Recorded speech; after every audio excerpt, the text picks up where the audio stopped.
There is something that happens when you stand in a crowd in London and then stand in a crowd in Paris, or Rome, or Madrid.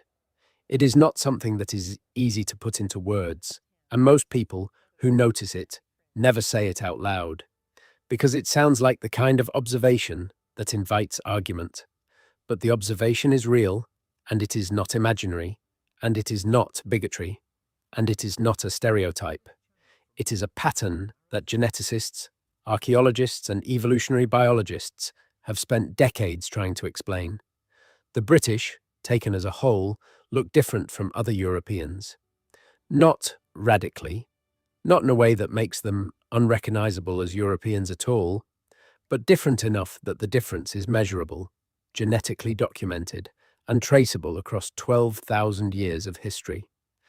The pale skin that burns rather than tans, the high frequency of blue and grey eyes, the red and auburn hair that appears in every generation at rates found almost nowhere else on Earth outside the Atlantic fringe, the specific bone structure of the face, the height distribution. All of it is real, all of it is documented, and all of it has a cause. The cause is not what most people think it is.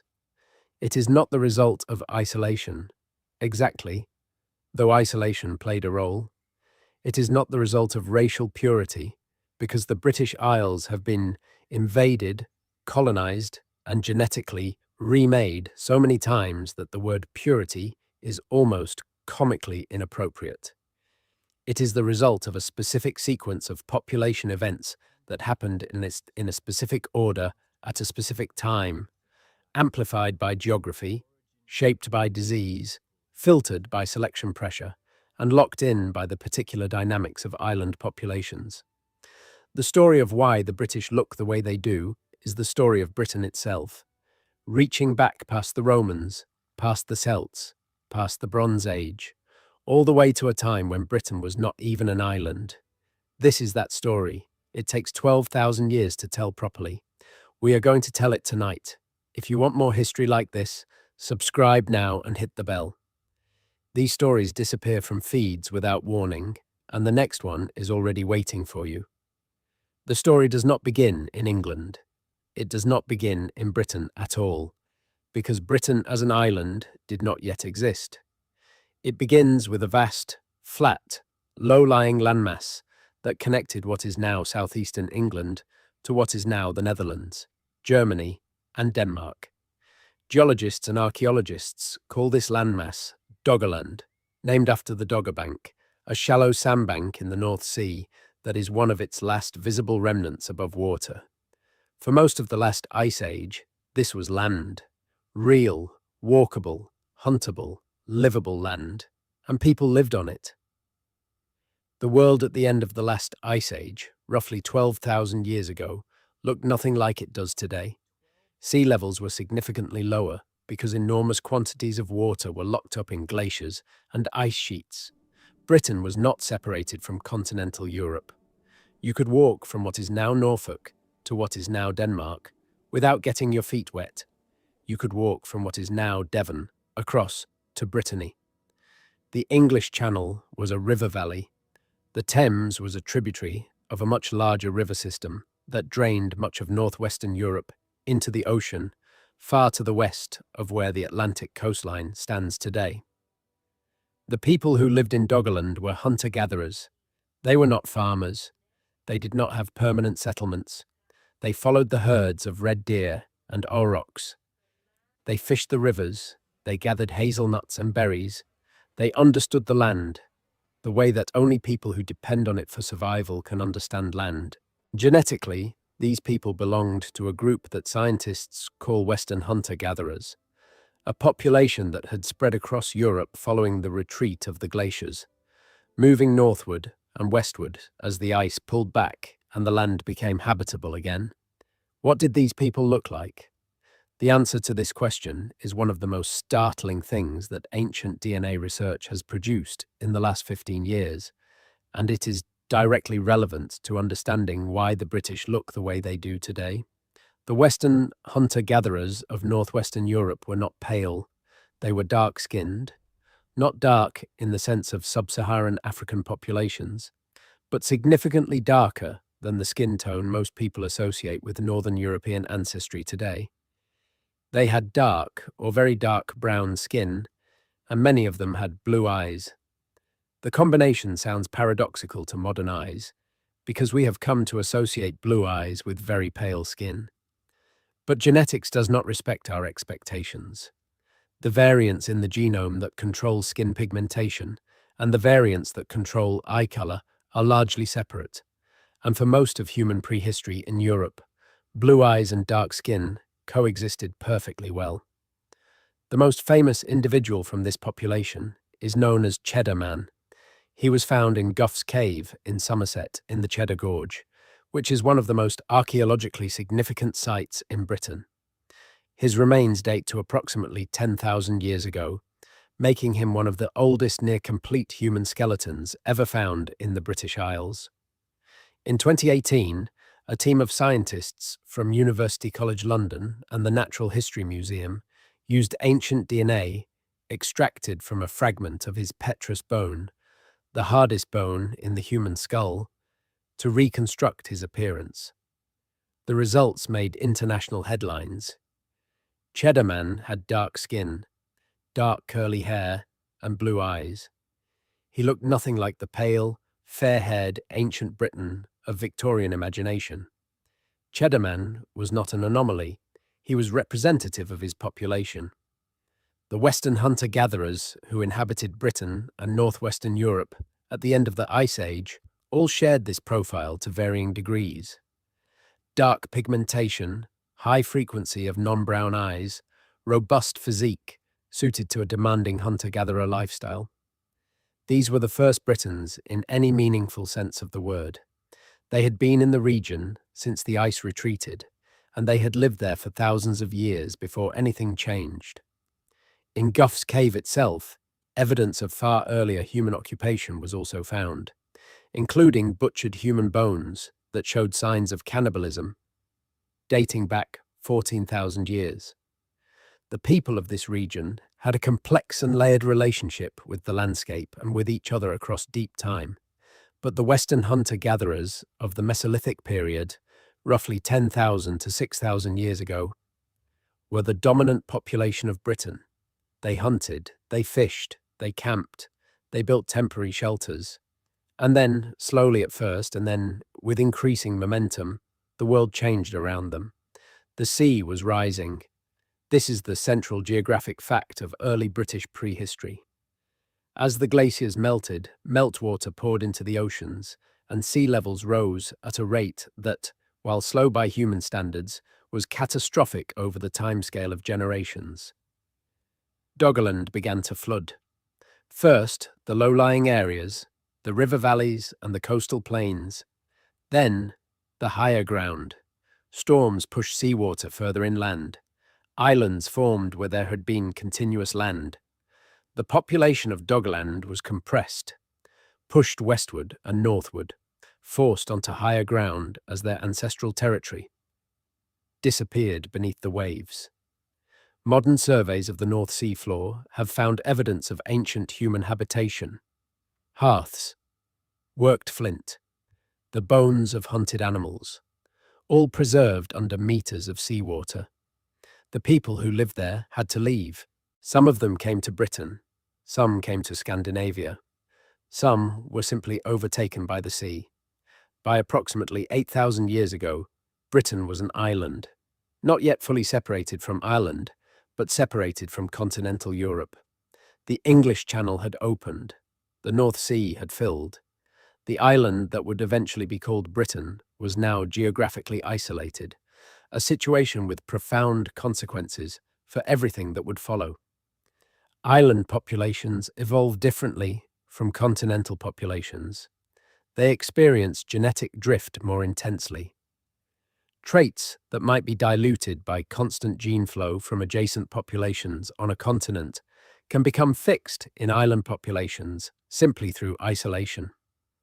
The island status of Britain is not incidental to the story of why the British look different. It is fundamental to it. For several thousand years after the island formed, The Western hunter-gatherers continued to live their Mesolithic existence, hunting, fishing, gathering. They occupied a landscape that was heavily forested, full of game, threaded with rivers full of salmon. They were not numerous by modern standards, perhaps tens of thousands across the entire island. Their communities were small and mobile. They left behind their flint tools, their hearth sites, their middens, and their bones. And then, around 6,000 years ago, everything changed. The change came from the southeast. It came from people who were not hunter-gatherers, but farmers. People who grew wheat and barley, who kept cattle and sheep, who lived in permanent or semi-permanent settlements, who built monuments out of wood and then out of stone. These were the Neolithic farmers, and they had originated far to the east, in Anatolia, in what is now Turkey, and had been spreading slowly westward across Europe for thousands of years, following the river valleys and the coastlines, bringing their crops and their animals and their way of life with them. The Neolithic farmers arrived in Britain around 6,000 years ago, and their arrival changed the island profoundly. Not immediately, and not all at once, but over several generations. The population of Britain was transformed. Ancient DNA studies have now made this transformation legible. The Neolithic farmers who came to Britain were genetically distinct from the Western hunter-gatherers who were already there. They carried a different suite of ancestral markers, tracing their ancestry back through the first farming communities of Europe to the agricultural heartlands of the Near East. Crucially, they were also somewhat less dark-skinned than the hunter-gatherers, though they were still significantly darker than modern Northern Europeans. They had brown eyes predominantly. They were shorter. They had different skull shapes, which is why 19th century archaeologists, who had no concept of ancient DNA, could sometimes distinguish Mesolithic and Neolithic remains by morphology alone. What happened to the Western hunter-gatherers when the farmers arrived? The honest answer is that we do not entirely know. There is no evidence of a single catastrophic conflict, no archaeological massacre site that marks the moment when one population displaced another. What the genetic record shows is that over several centuries, the proportion of Western hunter-gatherer ancestry in the British population declined significantly while Neolithic farmer ancestry increased. Some interbreeding happened. The Neolithic farmers in Britain carry a small but detectable proportion of Western hunter-gatherer ancestry, which means that some mixing occurred, but the primary dynamic was replacement. The farming way of life, with its ability to support larger populations on the same area of land, simply outcompeted the hunter-gatherer way of life. The farmers had more children, they built more settlements, they cleared more forest, they left less room for the people who had been there before. The Neolithic farmers built Stonehenge. Not the final version that stands today, but the earliest phases of the monument. They built Avebury, which is actually larger than Stonehenge and arguably more impressive. They built the passage tombs of the Boyne Valley in Ireland, including Newgrange, which is older than Stonehenge and older than the pyramids of Giza. They built Skara Brae in Orkney, a perfectly preserved stone village that gives an extraordinary window into life in Neolithic Britain. These people were sophisticated, they were organized, they had a complex ritual life, and they were the dominant population of Britain for roughly 2,000 years. And then they too were replaced.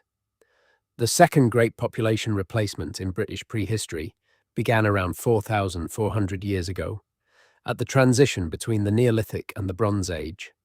It is called the Bell Beaker migration, named after the distinctive style of pottery that these people carried with them across Europe. Bell-shaped drinking vessels found in graves from what is now Portugal to what is now Poland. The Bell Beaker people, or at least the eastern wave of them that reached Britain, were originally from the Pontic-Caspian steppe, the vast grasslands north of the Black Sea and Caspian Sea that are now part of Russia, Ukraine, and Kazakhstan. They had moved westward into Central Europe in an earlier migration, mixing with local populations there, and then a branch of them moved further west still, into Western Europe, and eventually across the water to Britain. What the Bell Beaker migration did to Britain is, by any measure, one of the most dramatic population events in European prehistory.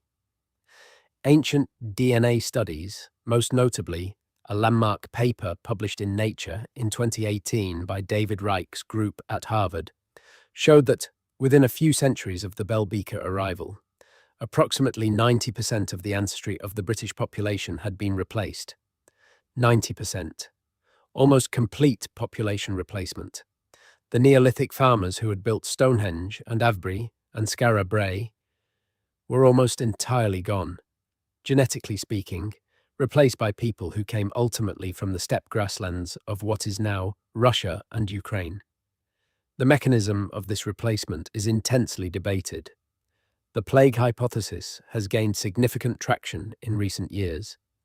Ancient DNA researchers have found evidence that the bacterium Yersinia pestis, the same organism responsible for the Black Death, was present in Europe during this period, possibly spreading through the dense Neolithic farming populations in a form that was not yet the bubonic plague of the medieval period, but was still extremely lethal.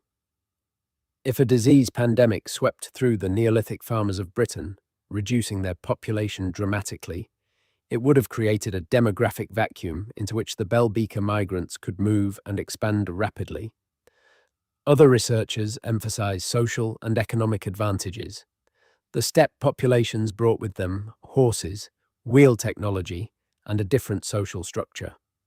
Whatever the mechanism, the result is not in doubt. Britain, after the Bell Beaker transition, was a genetically different place from Britain before it. The people who replaced the Neolithic farmers were also visually different from them.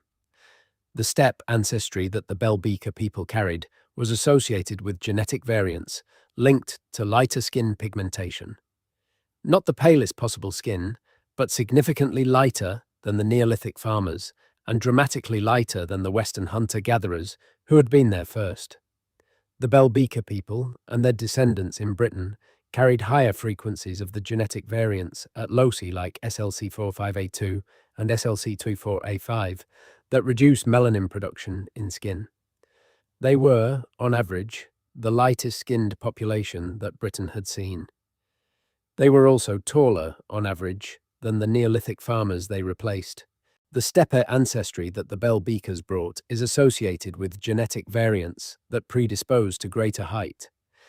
And they carried another trait that would become extremely significant in British history: a high frequency of variants associated with lactase persistence, the ability to digest milk into adulthood.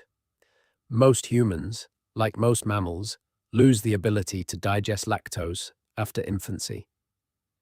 In a pastoral society that kept cattle and depended on dairy products, individuals who could continue to drink fresh milk into adulthood had a significant nutritional advantage.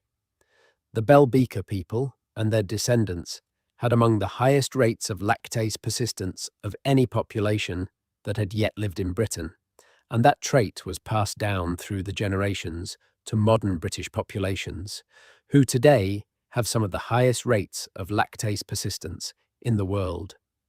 The Bronze Age in Britain, which followed the Bell Beaker transition, was therefore populated by people who were, in genetic terms, quite different from either the Western hunter-gatherers or the Neolithic farmers who had preceded them.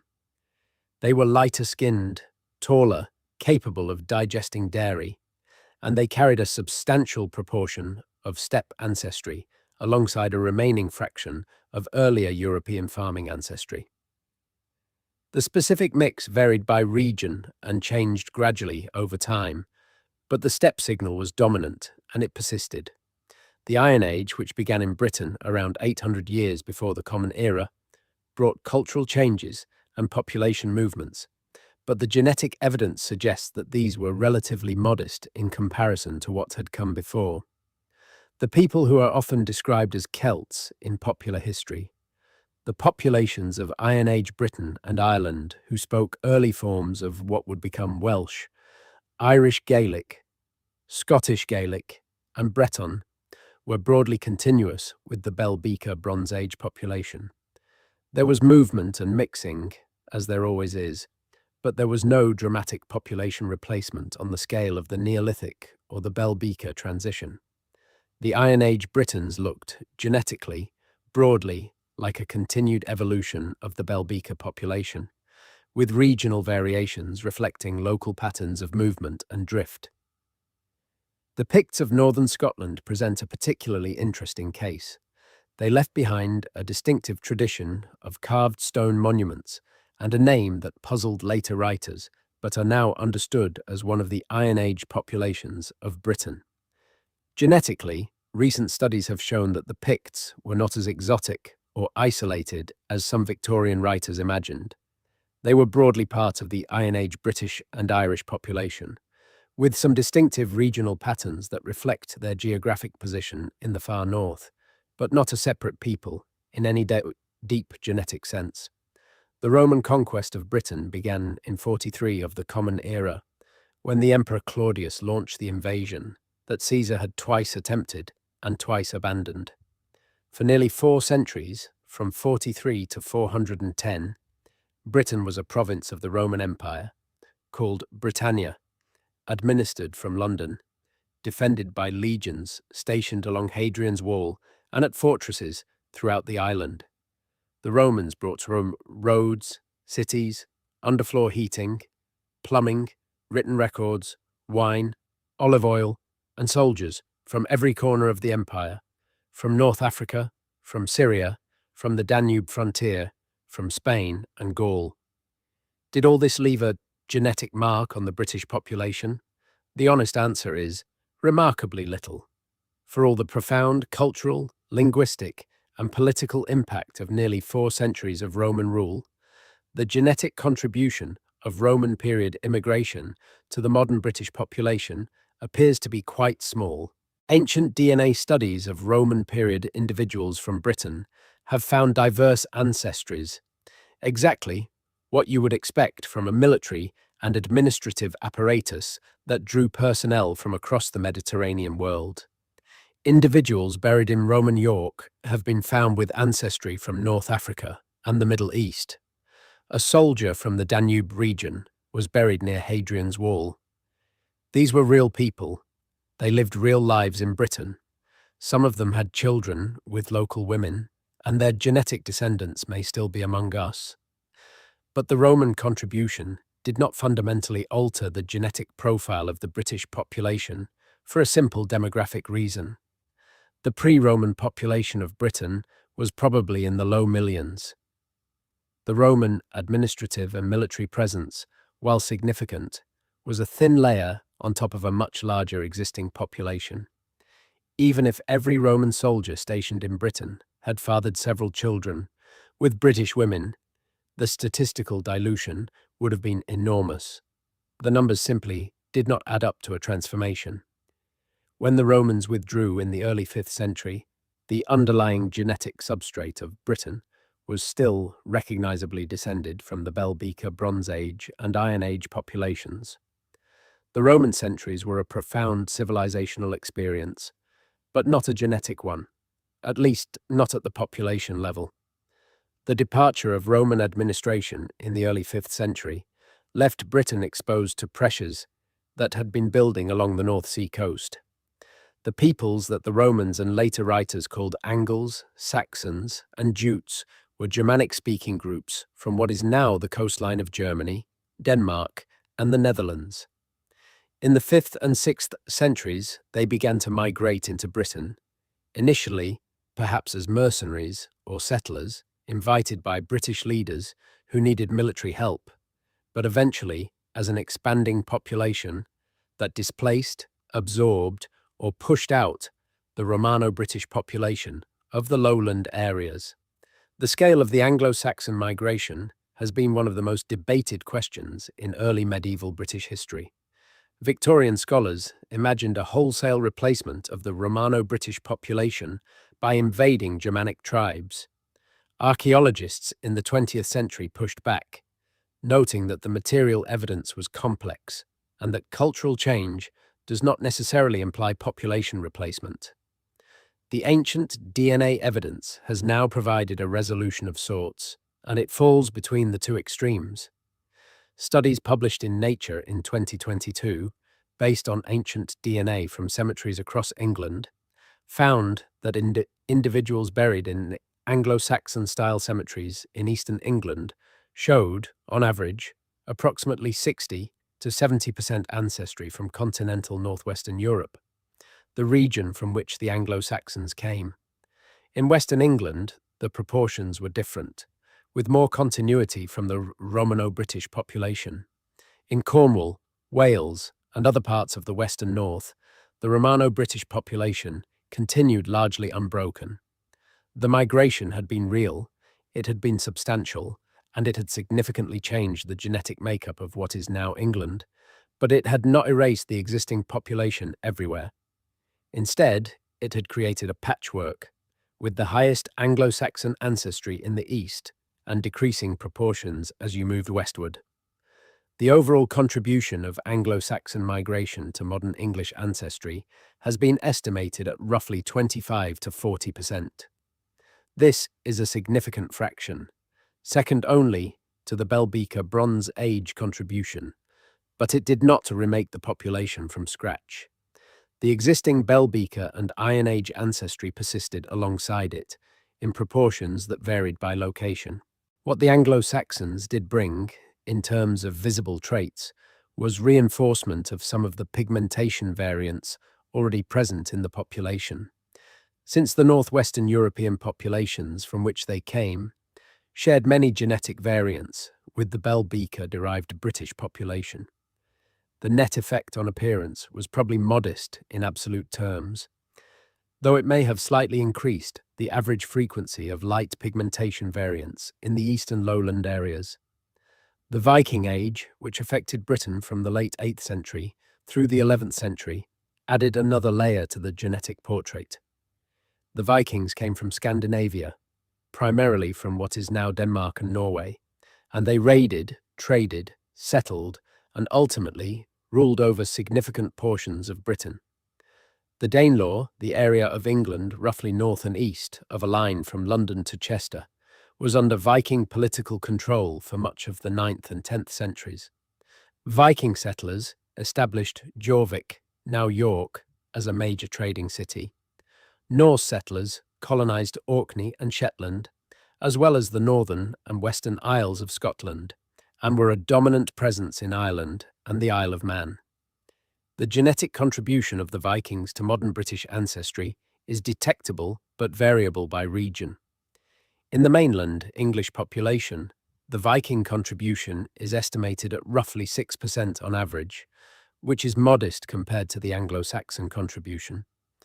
This is partly because the Danish Vikings who colonized the Danelaw came from a population that was already genetically similar to the Anglo-Saxons in many respects, making it difficult to disentangle their contribution statistically, and partly because many of the Norse settlers in the Danelaw eventually assimilated into the existing Anglo-Saxon population without leaving a dramatically distinct genetic signal. In Orkney and Shetland, the picture is entirely different. The pre-Viking population of these islands was almost entirely replaced by Norse settlers, and modern Orcadians have Norse ancestry levels of roughly 30% or more, making them genetically the most distinct population in the modern United Kingdom.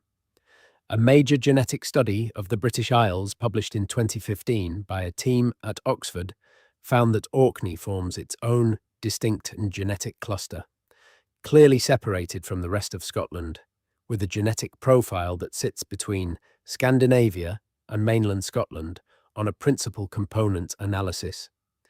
The Vikings did not just raid in Orkney. They stayed, they multiplied, and their genetic signature is still legible in the people who live there today. The Norman Conquest of 1066 is one of the most famous events in British history, but its genetic impact was surprisingly limited. The Normans who followed William the Conqueror across the Channel were the descendants of Norse Vikings who had settled in northern France a century and a half earlier and had adopted the French language and Frankish culture. They were, therefore, a mixture of Norse and Frankish ancestry, with some additional contributions from the diverse population of northern France.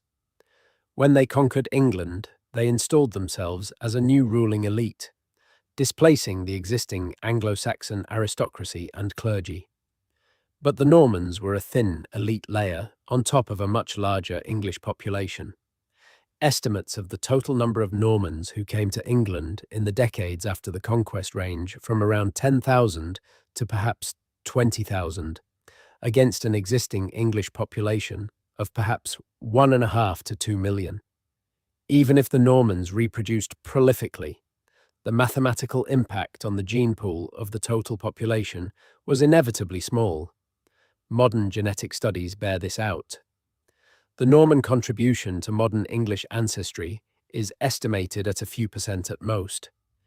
The conquest that transformed English law, language, and culture left only a faint genetic fingerprint.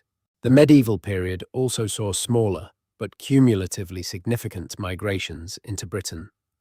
Flemish weavers, primarily from what is now Belgium and northern France, settled in Wales and eastern England in considerable numbers during the 12th and 13th centuries, invited by English and Welsh lords who valued their textile skills. Jewish communities, who had been present in England since the Norman period, were expelled in 1290 by Edward I in an act of ethnic cleansing that removed tens of thousands of people and their descendants from the gene pool. A reminder that population history is not only about who arrived, but also about who was forced to leave. Hanseatic merchants from the Baltic settled in trading communities in London and eastern coastal towns. The Black Death of 1348 and 1349, which killed perhaps a third to a half of the English population in 2 years, had a profound, if indirect, genetic effect. A plague of that severity does not kill randomly. It kills preferentially in some populations and spares others, and those who survived and reproduced after the Black Death passed on their immune system genetics to subsequent generations at a higher rate than those who died. Researchers have found signals in modern European genomes that are consistent with strong selection at immune system loci, particularly in the HLA gene complex during the medieval period. The Black Death may have changed the immune genetics of the British population in ways that are still detectable today. By the end of the medieval period, then, the genetic profile of Britain was a layered composite. The dominant layer, quantitatively, was still the Bell Beaker Bronze Age ancestry, modified by Iron Age continuity. Above it lay a significant Anglo-Saxon contribution, geographically variable, but substantial in the Eastern Midlands. Above that, a thin layer of Viking ancestry, highest in Orkney and Shetland, detectable in parts of Yorkshire and Lincolnshire, minimal in the west and south. And above all of that, an almost invisible Norman layer. The Western hunter-gatherer ancestry from the people of Doggerland was still present. As a small residual fraction, the oldest stratum of the genetic archaeological record. And mixed through everything were the consequences of selection, drift, and the particular dynamics of island life. Now the question of appearance must be addressed more directly. All of these population events happened. All of these migrations and replacements and mixings occurred. But why did the result look the way it did? Why did Britain end up with higher frequencies of pale skin, blue eyes, and red hair than almost anywhere else on the continent? Skin color in humans is controlled by a relatively small number of genes, each of which affects the production and distribution of melanin in the skin. The key variants in the European context are found in genes with the unglamorous names of SLC24A2, SLC24A5, TYRP1, and a handful of others. The derived alleles at these loci, the variants that reduce melanin production, are associated with lighter skin. They were not universal in early European populations. The Western hunter-gatherers had relatively low frequencies of light pigmentation variants. The Neolithic farmers had somewhat higher frequencies. The Bell Beaker steppe people brought still higher frequencies with them. And at each stage, selection pressure seems to have reinforced the trend toward lighter pigmentation. The selection pressure for lighter skin at high latitudes is related to vitamin D synthesis. Human skin synthesizes vitamin D when exposed to ultraviolet radiation from sunlight. At the latitude of Britain, which sits between roughly 50 and 60 degrees north, the sun is lower in the sky for most of the year, the days are shorter in winter, and cloud cover is frequent. The UV radiation reaching the skin is substantially less than at lower latitudes. For a population that depended on sunlight for vitamin D synthesis, darker skin, which blocks UV radiation more effectively, became a liability. Individuals with lighter skin could synthesize vitamin D more efficiently from the available sunlight, reducing their risk of rickets, improving their immune function, and enhancing their reproductive outcomes in subtle but cumulative ways over many generations. This selection pressure was not unique to Britain. It operated across Northern Europe, but it operated on whatever genetic starting material happened to be present. In Britain, the starting material, after the Bell Beaker transition, was a population that had already moved some distance along the spectrum toward lighter pigmentation, and the combination of continued selection and island drift pushed it further. The result, accumulated over 3,000 to 4,000 years, is the distribution of skin tone seen in modern British populations, running from the pale, almost translucent skin that burns within minutes of sun exposure to the slightly warmer tones seen more frequently in some regions, but centered decisively toward the lighter end of the European spectrum. Eye color has a different and in some ways simpler story. The most common blue eye color variant in Europe traces to a single mutation at a regulatory region near the OCA2 gene, a mutation that reduces the expression of OCA2 and thereby reduces melanin production in the iris. This mutation appears to have originated once, in a single individual, somewhere in northwestern Europe, probably between 6,000 and 10,000 years ago. Every blue-eyed person in the world today is descended from that individual, or at least carries the same rare original mutation at that specific location in the genome. The descendants of this mutation are found at their highest frequencies in Scandinavia and the Baltic, but they are also extremely common in Britain and Ireland. Approximately 50 to 60% of people in the United Kingdom have blue or grey eyes, compared to roughly 30 to 40% in Germany and France, and much lower proportions in southern Europe. The distribution maps neatly onto the regions where ancient DNA suggests the highest combined influence of Western hunter-gatherer ancestry, which already had elevated blue-eye frequencies, and Bell Beaker steppe ancestry, combined with millennia of selection in low UV environments. The story of red hair is particularly interesting and particularly British, or more precisely, particularly Atlantic. The MC1R gene controls the type of melanin produced in hair and skin. The common form produces predominantly eumelanin, which gives hair its brown and black tones and skin its ability to tan. Variants in MC1R, particularly a cluster of variants that are especially common in Britain and Ireland, shift the balance toward pheomelanin, which is the reddish-yellow pigment. Hair with high pheomelanin levels is red or auburn. Skin with high pheomelanin levels is fair to the point of translucency, freckled, and extremely sensitive to UV radiation, which is why redheads burn rather than tan and often have more freckles than non-redheads. Between 10 and 15% of the population of the United Kingdom carries enough copies of these MC1R variants to have red or auburn hair as adults, compared to roughly 3 to 4% in Germany, 1 to 2% in France, and fractions of a percent in most of the rest of the world outside the Atlantic fringe. In Ireland and Western Scotland, the frequencies are even higher, sometimes reaching 20% or more in localized populations. These regions of the Atlantic fringe, Ireland, Western Scotland, Wales, Cornwall, Brittany in France, the Basque Country in Spain, show the highest red hair frequencies in the world. Why? The answer involves both drift and possibly selection. The MC1R variants associated with red hair appear to be quite old in the European population. They were probably present in low frequencies in the Western hunter-gatherers and in the Neolithic farmers. As populations moved along the Atlantic fringe and were subjected to founder effects and drift, small initial differences in allele frequency could become amplified.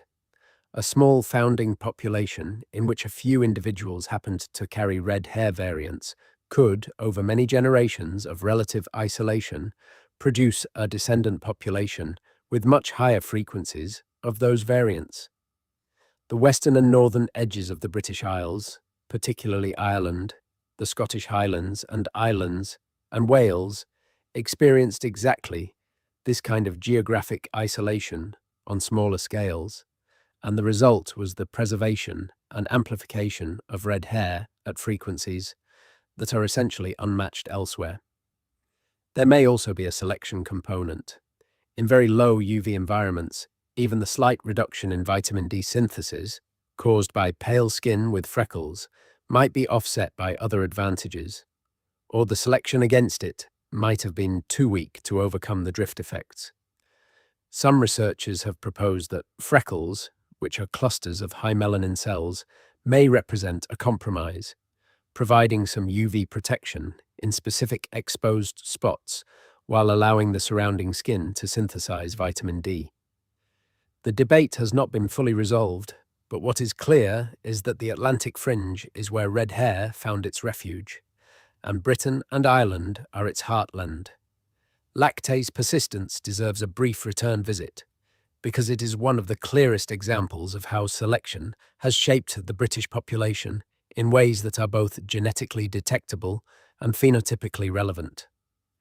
The ability to digest lactose into adulthood is controlled primarily by a single variant upstream of the LCT gene, a variant that keeps the lactase enzyme switched on throughout life, rather than allowing it to switch off after infancy.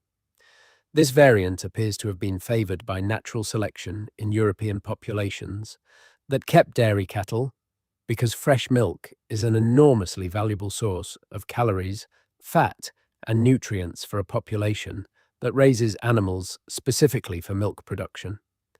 The variant is extremely common in modern British populations, with some surveys finding frequencies of over 90% in parts of England. This is among the highest in the world. The high frequency reflects both the strong selection pressure that existed in a pastoral dairy culture and the fact that the Bell Beaker people, who dominated Britain's Bronze Age ancestry, came from a steppe culture in which cattle herding and dairy production played a central role. The combination of a pre-adaptation in the founding population and continued strong selection over 3,000 to 4,000 years produced the extraordinarily high lactase persistence rates seen in Britain today. Height also bears mentioning, though it is more complex than skin or eye color, because it is controlled by thousands of genetic variants rather than a handful. The steppe ancestry that the Bell Beaker people brought to Britain is associated with alleles that predispose to greater height, and modern studies of ancient DNA have confirmed that the post-Bell Beaker population of Britain was on average taller than the Neolithic farmers who preceded them. The Anglo-Saxons who arrived in the 5th and 6th centuries came from a population with similar height genetics. The net result, after all the layers of migration and mixing, is a modern British population that ranks among the taller populations in Europe, though not dramatically more so than nearby continental populations with similar ancestry compositions. In 2015, a team of researchers at Oxford University published a landmark study in the journal Nature that remains one of the most comprehensive genetic surveys of the British Isles ever conducted.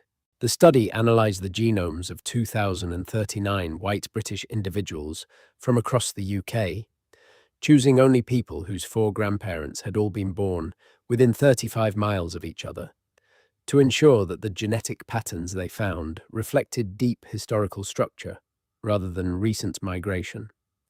They identified 17 distinct genetic clusters within the British Isles. These clusters did not correspond to the modern nations of Britain and Ireland in a simple way, but they did correspond, sometimes with startling precision, to ancient historical and administrative boundaries. The genetic boundary between East Anglia and the rest of England aligned closely with the boundary of the Old Danelaw. The distinction between Orkney and mainland Scotland was clear and pronounced. Welsh people formed a distinct cluster, carrying higher levels of ancient British ancestry than English people. People from Cornwall formed a cluster that was distinct from the rest of the southwest, reflecting the long survival of Celtic Cornish culture and partial genetic isolation. People from Yorkshire and the East Midlands showed patterns consistent with their higher Anglo-Saxon and Viking ancestry. The Orkney cluster was the most distinct. When the researchers plotted these British clusters on a principal component analysis alongside modern European populations, the Orcadians sat clearly between Scandinavia and mainland Scotland, exactly where you would expect them to sit given their substantial Norse ancestry. The Welsh cluster sat close to what the researchers described as the genetic profile of ancient Iron Age and Bronze Age British populations, suggesting that Wales had retained more of the pre-Anglo-Saxon genetic profile than most of England. The English clusters showed a clear gradient from east to west, with eastern populations showing more affinity to continental northwestern European populations and western populations showing more continuity with the earlier British substrate. Comparing Britain's overall genetic position to the rest of Europe clarifies the picture further. When geneticists plot modern European populations on a principal component analysis, the British and Irish populations cluster at the northwestern extreme of the European genetic landscape, close to Scandinavia and relatively distant from southern European populations, like Italians, Greeks, and Iberians. This position reflects the specific combination of ancestries that predominate in Britain. The high Bell Beaker steppe ancestry, the Anglo-Saxon ancestry from northwestern Europe, and the relatively lower Neolithic farmer ancestry compared to southern Europe all contribute to this positioning. France is an instructive comparison. The French population, taken as a whole, sits considerably further toward the center of the European genetic landscape than the British. This is because France has a higher proportion of Neolithic farmer ancestry from Anatolia relative to Bell Beaker steppe ancestry. The French also have lower frequencies of the specific pigmentation alleles associated with very pale skin and blue eyes, higher frequencies of brown eye variants, and much lower frequencies of red hair, MC1R variants outside of Brittany. The genetic distance between the British and the French is measurable and real, even though geographically they are separated only by the English Channel at its narrowest point. That narrow channel, combined with the island dynamics it has imposed on British population history, has been sufficient to create a distinct genetic profile. Germany is a more interesting comparison than France, because the German population contributed substantially to Britain via the Anglo-Saxon migration, and the two populations share significant Bell Beaker ancestry. Modern English and modern German populations are therefore genetically similar in many respects, closer to each other than either is to southern European populations. But there are differences. The German population has a more complex internal structure, reflecting the different histories of different German regions, and on average, the British population sits somewhat further to the northwest on the European genetic map, reflecting the particular combination of Bell Beaker, Anglo-Saxon, and Iron Age British ancestry that characterizes England. Scandinavia deserves specific attention. Modern Swedish, Norwegian, and Danish populations are genetically relatively similar to the British, reflecting their shared Bell Beaker Bronze Age ancestry and, in the case of Denmark particularly, the Viking contribution to British genetics. When you plot British clusters and Scandinavian populations on a genetic map. They sit in relatively close proximity compared to the enormous distance separating either from Mediterranean populations. This genetic closeness is what generates the superficial visual similarity that many people notice between British, Scandinavian, and Northern German populations. The high frequency of light hair, blue eyes, and pale skin. These are not coincidental resemblances. They reflect real shared ancestry from the Bronze Age and beyond. Scotland and Wales and Ireland each deserve brief individual treatment because they diverge from the English pattern in instructive ways. Scotland is genetically the most internally diverse of the British nations. The Scottish Highlands and Islands carry higher levels of ancient British ancestry than the Scottish Lowlands, which show more Anglo-Saxon influence. Orkney and Shetland, as discussed, carry substantial Norse ancestry. The Gaelic-speaking areas of the northwest of Scotland have maintained a genetic distinctiveness that reflects both their geographic isolation and their cultural continuity.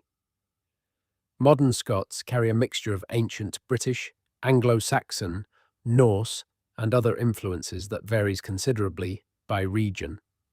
Wales is genetically the most conservative of the British nations in the sense of carrying the highest levels of ancient pre-Anglo-Saxon British ancestry.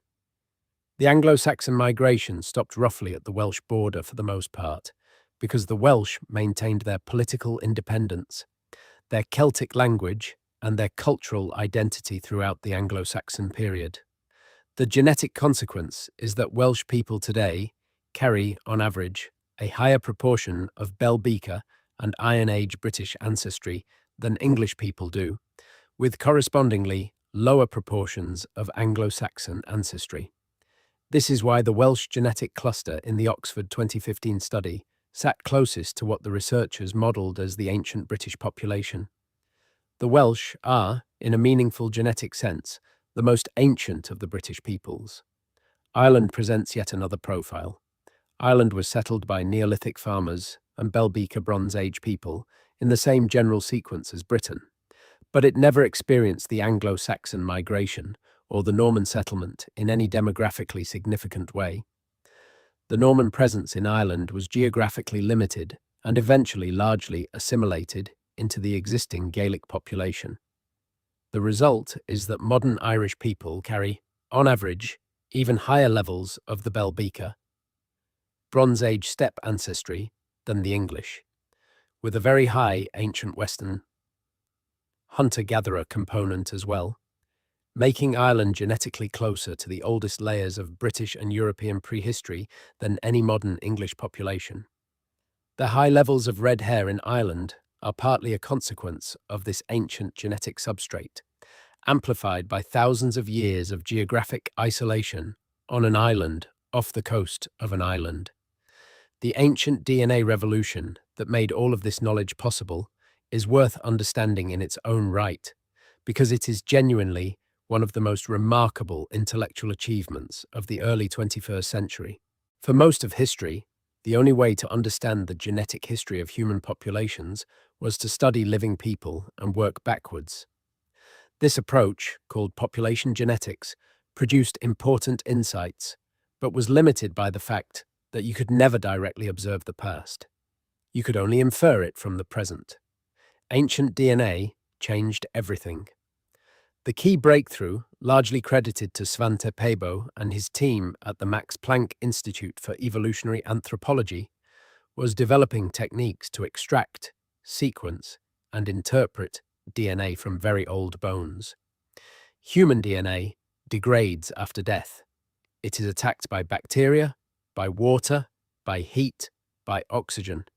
In most environments, there is no usable DNA left in a bone after 1,000 years. But in some conditions, cold, dry, slightly acidic environments, DNA can survive for tens of thousands of years. The petrous bone, the densest bone in the skull, concentrates DNA in a way that gives researchers the best chance of finding usable ancient genetic material. By the early 2010s, ancient DNA research had advanced to the point where teams led by David Reich at Harvard, Johannes Krause at the Max Planck Institute, and Pontus Skoglund at the Crick Institute could sequence full genomes from thousands of ancient individuals from across Europe and the world. The results produced a revolution in understanding human prehistory that has made many previous frameworks obsolete. Population replacement events that were suspected from archaeology could now be confirmed or denied. Migration routes that were proposed on the basis of artifact distributions could now be validated or refuted. The actual faces of the past could be reconstructed, at least in statistical terms, with a fidelity that no previous method could approach. For Britain specifically, the ancient DNA revolution confirmed the Bell Beaker transition as the most dramatic population event in British prehistory, documented the Anglo-Saxon migration with a precision that had been impossible from archaeology alone, revealed the persistence of pre-Roman British ancestry in Wales and Western Scotland, and showed that the genetic structure of modern Britain was already substantially in place by the early medieval period. David Reich's 2018 book, Who We Are and How We Got Here, is the most accessible account of this revolution for general readers, and it transformed public understandings of human prehistory when it was published. Modern genetic testing companies have provided an additional layer of evidence that, while less rigorous than academic ancient DNA studies, is consistent with them in broad outline. When millions of people in Britain and Ireland have had their DNA tested by companies like 23andMe or Ancestry DNA, the results confirm the broad patterns visible in the academic literature. People from Eastern England show higher proportions of ancestry from continental northwestern Europe. People from Wales and Western Scotland show higher proportions of ancestry that the companies label as broadly British or Celtic. People from Orkney show distinctively high Scandinavian ancestry. The regional genetic structure that the Oxford 2015 study documented is visible in the consumer testing data too. One of the most profound implications of the ancient DNA evidence is what it tells us about the relationship between language and genetics in Britain. The Celtic languages, Welsh, Irish Gaelic, Scottish Gaelic, Cornish, Manx, and formerly Pictish, were the languages spoken across Britain and Ireland before the Roman conquest and for much of the first millennium of the Common Era. Today they survive only in the westernmost and northernmost refuges, pushed there by the expansion of English from the east. And when you map the genetic clusters showing the highest ancient British ancestry, they correspond almost exactly to the areas where Celtic languages survived the longest. Wales, which has the highest ancient British ancestry of any British region, is the area where Welsh is still spoken. The Western Highlands of Scotland, where Gaelic survived into the 20th century, show higher ancient British ancestry than the lowlands. The correlation is not perfect because language shift and genetic shift do not always move together, but it is strong enough to be striking. This correlation suggests that the expansion of English across Britain was not purely a cultural phenomenon, but had a significant demographic component. Anglo-Saxon settlement genuinely displaced or replaced significant numbers of the existing Romano-British population in eastern England, and this demographic reality was reflected in the linguistic outcome. The areas that maintained Celtic languages were also the areas that maintained the highest levels of pre-Anglo-Saxon ancestry, not because language preservation causes genetic preservation, but because both language and genetics reflect the underlying demographic history. The Channel Islands, sitting in the Bay of Saint-Malo, and geographically much closer to Normandy than to England, present a fascinating intermediate case. Genetically, Channel Islanders show a profile that sits between the British and French populations, reflecting their ambiguous history as territories that were part of the Duchy of Normandy before 1066 became attached to the English crown as a consequence of the conquest, but were never fully Anglicized in population terms. Their Norman French dialects now almost extinct, but still spoken by a handful of elderly people, and their legal system, which still draws on Norman customary law, reflect a historical identity that their genetics also partially mirror. The politics of all of this knowledge require careful handling. The genetic history of Britain confirms, with absolute clarity, that there is no such thing as a pure or original British people. The concept of racial or ethnic purity, applied to Britain, is not only morally objectionable, but factually absurd. The island was populated in its present configuration by migrants. It was almost entirely replaced once during the Bell Beaker transition. It was substantially modified by Anglo-Saxon migration. It was reshaped in parts by Viking settlement. Every person alive in Britain today is the descendant of migrants, whether those migrants arrived 12,000 years ago or 12 years ago. The only question is when the migration happened, and that is a question of history, not of authenticity. At the same time, the genetic distinctiveness that the research documents is real. The British population does have a specific genetic profile that reflects its specific history, and that profile generates the specific distribution of physical traits that people notice when they look at a crowd in London versus a crowd in Rome. Acknowledging that the distinctiveness is real does not require endorsing any particular political position about immigration or national identity. It requires only the recognition that history is complicated, that the past is layered, and that the bodies of living people are a kind of archive in which that layered history is preserved. The Iceland and Faroe Islands comparison is worth dwelling on briefly, because these two small island societies in the North Atlantic represent extreme cases of the island dynamics that have, in a milder form, shaped Britain. Iceland was settled in the 9th century by Norse Vikings and Irish and Scottish women, many of them brought as slaves or settlers from the Viking settlements in the British Isles. The founding population was small, perhaps a few thousand people. Since then, Iceland has been geographically isolated, economically self-contained, and genetically relatively closed. The result is one of the most distinctive genetic profiles in Europe, shaped by extreme founder effects and centuries of drift. Genetic variants that are rare in mainland Scandinavia can be common in Iceland simply because one of the original settlers happened to carry them. The Faroe Islands show similar dynamics on an even smaller scale. Britain is not Iceland. It has been far more connected to continental Europe than Iceland ever was, far more subject to ongoing gene flow, far more demographically complex. But the principle is the same. Islands amplify genetic differences. They lock in founder effects.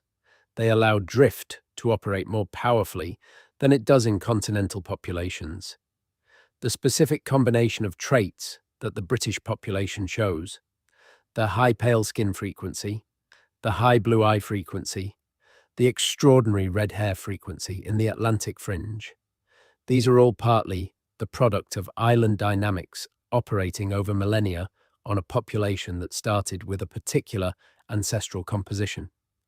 The future of this genetic profile is uncertain, and that uncertainty is itself historically illuminating. The Industrial Revolution of the 18th and 19th centuries transformed Britain from a largely rural society in which most people were born, lived, and died within a few miles of each other into an urbanized, mobile society in which internal migration became common. People from Ireland came to Liverpool and Glasgow. People from rural Wales came to the coal valleys and then to London. People from rural Yorkshire came to Leeds and Bradford. Internal migration within Britain increased, blurring the regional genetic distinctions that had accumulated over centuries of relative local isolation. The 20th century brought international migration on a scale and from a diversity of origins that Britain had never previously experienced. Communities from South Asia, from the Caribbean, from West Africa, from East Africa, from China, from Eastern Europe, from the Middle East, settled in British cities and towns. Their children and grandchildren are British. Their grandchildren's children will be British. They are contributing new strands to the genetic tapestry of Britain, continuing a process of population movement and mixing that has been underway since before Doggerland sank beneath the North Sea. The red-haired, blue-eyed, pale-skinned Briton of the popular imagination is a real genetic type, but it is a type with a specific historical explanation, not a permanent or essential characteristic of a land or a people. 12,000 years from now, if there are still geneticists studying ancient DNA, the people of whatever Britain then is will look back through their archive of bones and genomes and find in the early 21st century another layer in the palimpsest, another wave of migration, adding its contribution to the ongoing, never-finished story of who lives on this island and why they look the way they do. What the ancient DNA revolution has given us is something that no previous generation could have had. Access to the voices of the dead, not their words, but their bodies, their ancestry, their biology, a tooth in a museum case, a femur in an archive drawer, a petrous bone wrapped in acid-free tissue. Each of them carries in its crystals a message from the past, encrypted in a code that we have only recently learned to read. And when we read it, what we find is not simplicity, but complexity. Not a single origin, but a dozen origins. Not a single people, but a sequence of peoples, each inheriting the landscape from the last, each leaving their own genetic signature in the soil and the bones and the faces of their descendants. The British look the way they do because of Doggerland and the sea that drowned it. Because of the Western hunter-gatherers who were dark-skinned and blue-eyed and understood the land the way only people who depend on it can. Because of the Neolithic farmers who came from Anatolia and built Stonehenge. Because of the Bell Beaker people who came from the steppe and were pale and tall and could drink milk, and in a few centuries had replaced almost everyone who came before. Because of the Iron Age Celts who continued and modified that Bronze Age population. Because of the Romans who changed everything culturally and almost nothing genetically.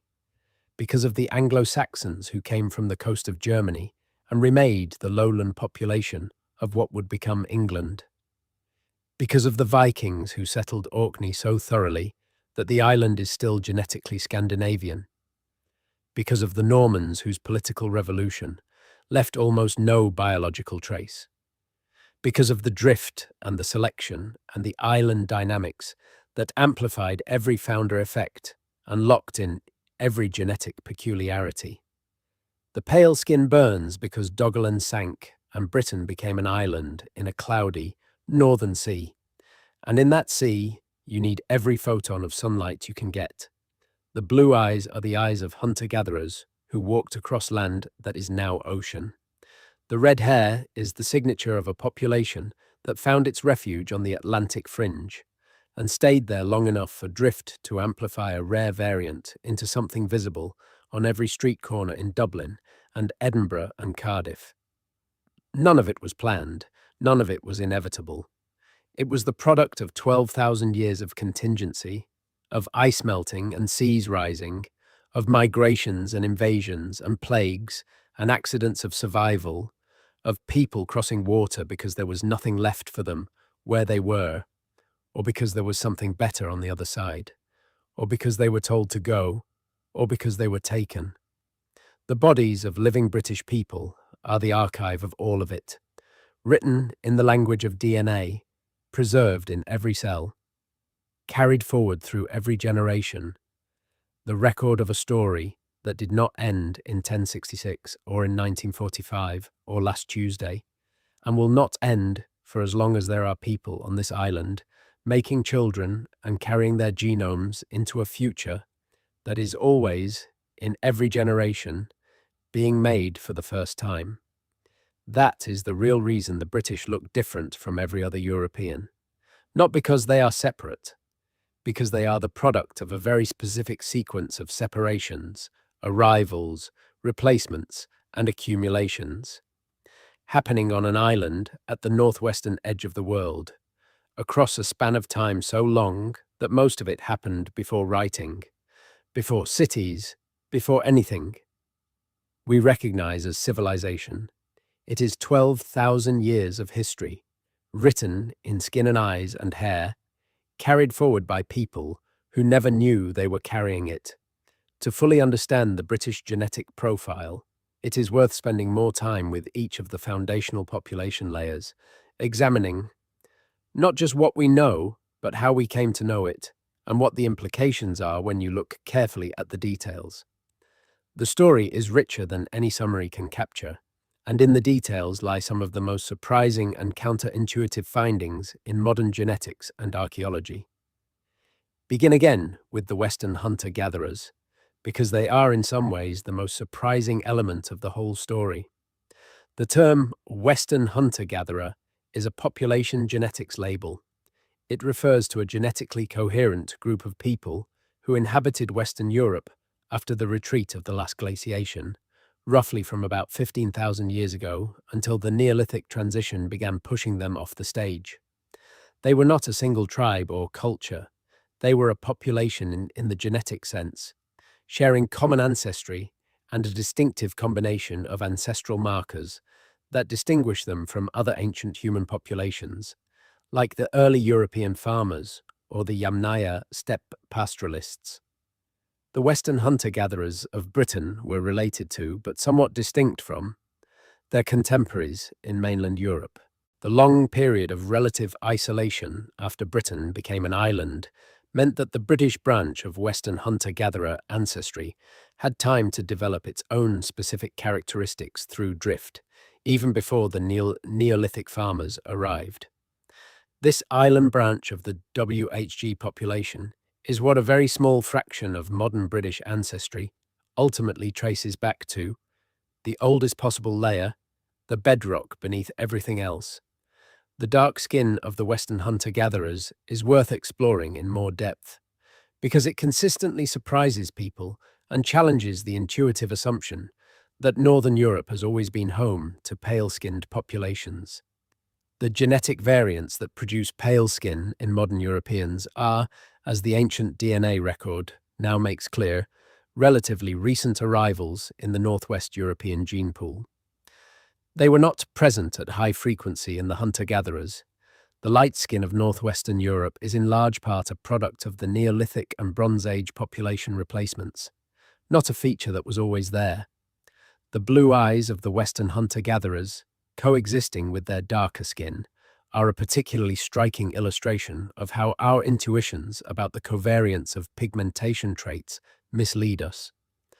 We see blue eyes and light hair together so often in modern Northern Europeans that we instinctively treat them as a package, but they are controlled by completely separate genetic systems, and in a population that had high frequencies of blue eye variants but had not yet undergone the selection or founder effects that drove light skin frequency upward.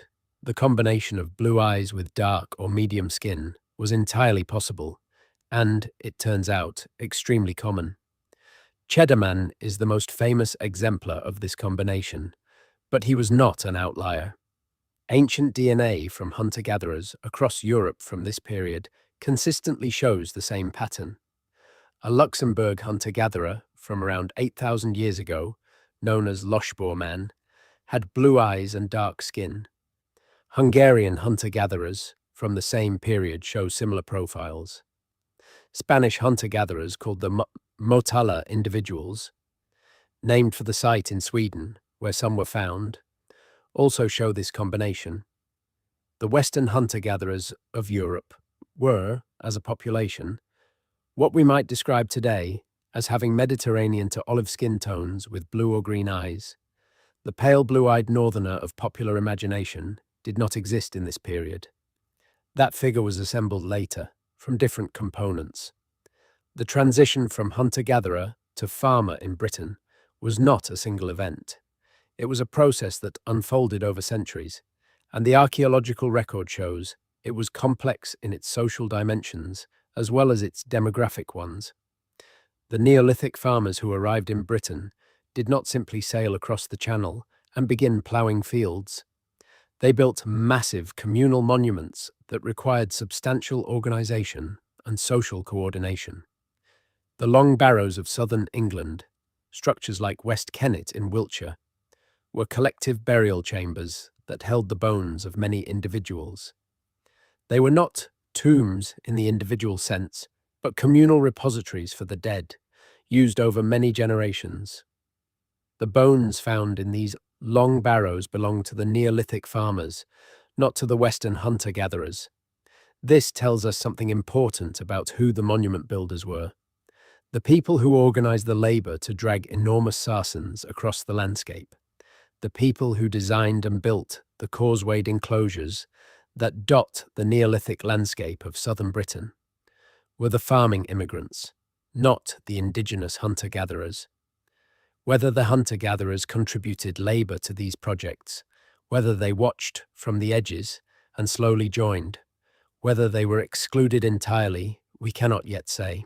What we can say is that genetically, the long barrow builders were overwhelmingly Anatolian farmer in ancestry. The Neolithic farmers themselves had a specific appearance profile. They were predominantly brown-eyed. Their skin was somewhat lighter than the Western hunter-gatherers because they carried somewhat higher frequencies of the derived light skin alleles, possibly reflecting selection pressure in the Anatolian and Near Eastern environments from which their ancestors came, or possibly reflecting the fact that the Neolithic lifestyle, with its more predictable food supply and its dependence on grain crops rather than vitamin D-rich animal products, created different selection pressures around vitamin D synthesis. They were shorter than the later Bell Beaker people, reflecting a different ancestry and a diet that, while productive, may not have provided the same protein and fat profile as a pastoral steppe diet. The Neolithic is also when the first experiments with dairy products appear in the archaeological record of Britain. Pottery residue analysis has found traces of dairy fats in Neolithic vessels from across the British Isles, suggesting that the Neolithic farmers kept cattle partly for milk, as well as for meat and traction. Whether the Neolithic farmers could digest fresh milk as adults is uncertain. Lactase persistence was not yet at the extremely high frequencies it would later reach in the Bell Beaker-derived population. Some individuals may have had the persistence variant. Most probably did not. The dairy products they consumed may often have been fermented, as cheese and yogurt, which have lower lactose content than fresh milk and can be tolerated by people without the persistence variant. The Bell Beaker transition, which came after 2,000 years of Neolithic farming culture in Britain, is so dramatic in the ancient DNA record that it almost defies comprehension. A 90% population replacement in a few centuries is not a gradual transition. It is not a slow blending. It is something closer to a catastrophe for the existing population, whether or not violence was directly involved. The Neolithic farmers of Britain, the people who built Stonehenge and Avebury and all the long barrows and causewayed enclosures, were replaced so thoroughly that they contribute only a small minority fraction to modern British ancestry. Their monuments outlasted them by thousands of years. Their culture, their language, whatever languages they spoke, vanished with them. The Bell Beaker people who replaced them came ultimately from the Yamnaya culture of the Pontic-Caspian steppe, though by the time they reached Britain, they had already spent several generations in continental Europe and were a mixture of steppe and European farmer ancestry rather than pure steppe. The steppe ancestry is distinctive in the ancient DNA record. It reflects a population that had lived for thousands of years on the vast open grasslands north of the Black Sea, herding cattle and horses, moving with the seasons, living in a landscape utterly unlike the forests and river valleys of Western Europe. They spoke an early form of what would eventually become the Indo-European language family, the ancestor of English, German, French, Spanish, Hindi, Russian, Greek, and most of the other languages now spoken across Europe and South Asia. When the Bell Beaker derived population replaced the Neolithic farmers of Britain, They brought the roots of what would become the Celtic languages with them, the oldest layer of British linguistic history that we can connect to specific people.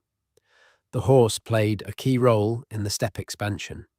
The domestication of the horse, probably around 5,500 years ago on the Pontic steppe, gave the steppe populations a mobility advantage that pastoral and agricultural populations on foot could not match. A mounted pastoralist can cover in a day the distance that takes a foot traveller a week. Herds can be moved across vast distances. Raiders can strike and withdraw before defenders can organize. Whether the steppe expansion was driven by raiding, by displacement, by the demographic edge of a population with a more productive subsistence strategy, or by the cascade effects of epidemic disease moving ahead of the migrating people, the outcome was the same. The steppe ancestry spread across Europe with extraordinary speed, and when it arrived in Britain, it was near total in its genetic impact. The Bell Beaker people also brought something else with them that would prove extremely durable: the foundations of a social structure based on individual wealth and status, rather than collective ownership. The Neolithic monuments, the long barrows and the henges, were collective projects built by collective effort for the benefit of a community or a lineage. Bell Beaker burials are individual. A single person, often male, buried with a set of grave goods, a beaker pot, a dagger, sometimes archery equipment, that speak to individual status and achievement. The shift from Neolithic collective burial to Bell Beaker individual burial is one of the most dramatic transitions in the archaeological record, and it reflects a genuine change in social organization, not just in population genetics. The Bronze Age that followed the Bell Beaker transition saw the development of increasingly complex and stratified societies in Britain. Bronze was valuable, and its production required access to copper and tin from different geographic sources, which drove long-distance trade networks. Elite warriors and chiefs accumulated wealth. A small number of extremely rich burials from the Bronze Age of Britain, like the Bush Barrow burial near Stonehenge, show individuals interred with gold ornaments, bronze weapons, and other prestige goods that speak to extraordinary personal status. The population was not egalitarian. It was stratified, with a minority of wealthy families controlling significant resources and a majority of ordinary farmers, herders, and craftspeople below them. The genetic implications of this stratification are interesting. When a society is highly stratified and high-status men have significantly more reproductive success than low-status men, which is a pattern seen in many historical societies, the genetic diversity of the population can be dramatically reduced from the male line. Studies of ancient DNA from Bronze Age Europe have found a striking reduction in Y chromosome diversity during this period, consistent with a small number of high-status male lineages fathering a disproportionate share of the next generation, while many low-status men left few or no descendants. This does not mean that the Bronze Age population of Britain was genetically impoverished overall, because women contribute equally to the autosomal genome, and there is no evidence of similar reduction in mitochondrial diversity. But it does suggest that the social dynamics of the Bell Beaker Bronze Age left their mark on the population in ways that were not purely about migration, but about differential reproductive success within the post-migration population. The Iron Age that followed the Bronze Age was, from a genetic standpoint, the most stable period in British prehistoric history. There were no dramatic population replacements, no continental migrations of the scale that had characterized the Neolithic to Bronze Age transition. The Iron Age population of Britain was broadly continuous with the late Bronze Age population, with some regional variations reflecting local patterns of movement and mixing. The Hallstatt and Latin cultural traditions, which originated in continental Europe and spread westward to Britain, bringing the styles of art and metalwork and the ritual practices that archaeologists group under the label Celtic, arrived in Britain as cultural packages rather than as the products of large-scale population movement. This means that the people who are historically called the Celts in Britain were not a separate population that arrived from outside. They were the existing Bell Beaker, derived Bronze Age population of Britain, adopting a set of cultural practices and a family of languages that had spread from continental Europe by cultural contact and limited migration, rather than by demographic replacement. The Celts were always here, in the sense that the people who became Celtic in language and culture were already in Britain. The Celtic languages spread to them, not them to the languages. This is a crucial distinction that is often misunderstood in popular history. The Roman period deserves a more careful examination than the brief treatment given earlier, because it is important to understand not just the genetic outcome, but the demographic mechanisms that produced it.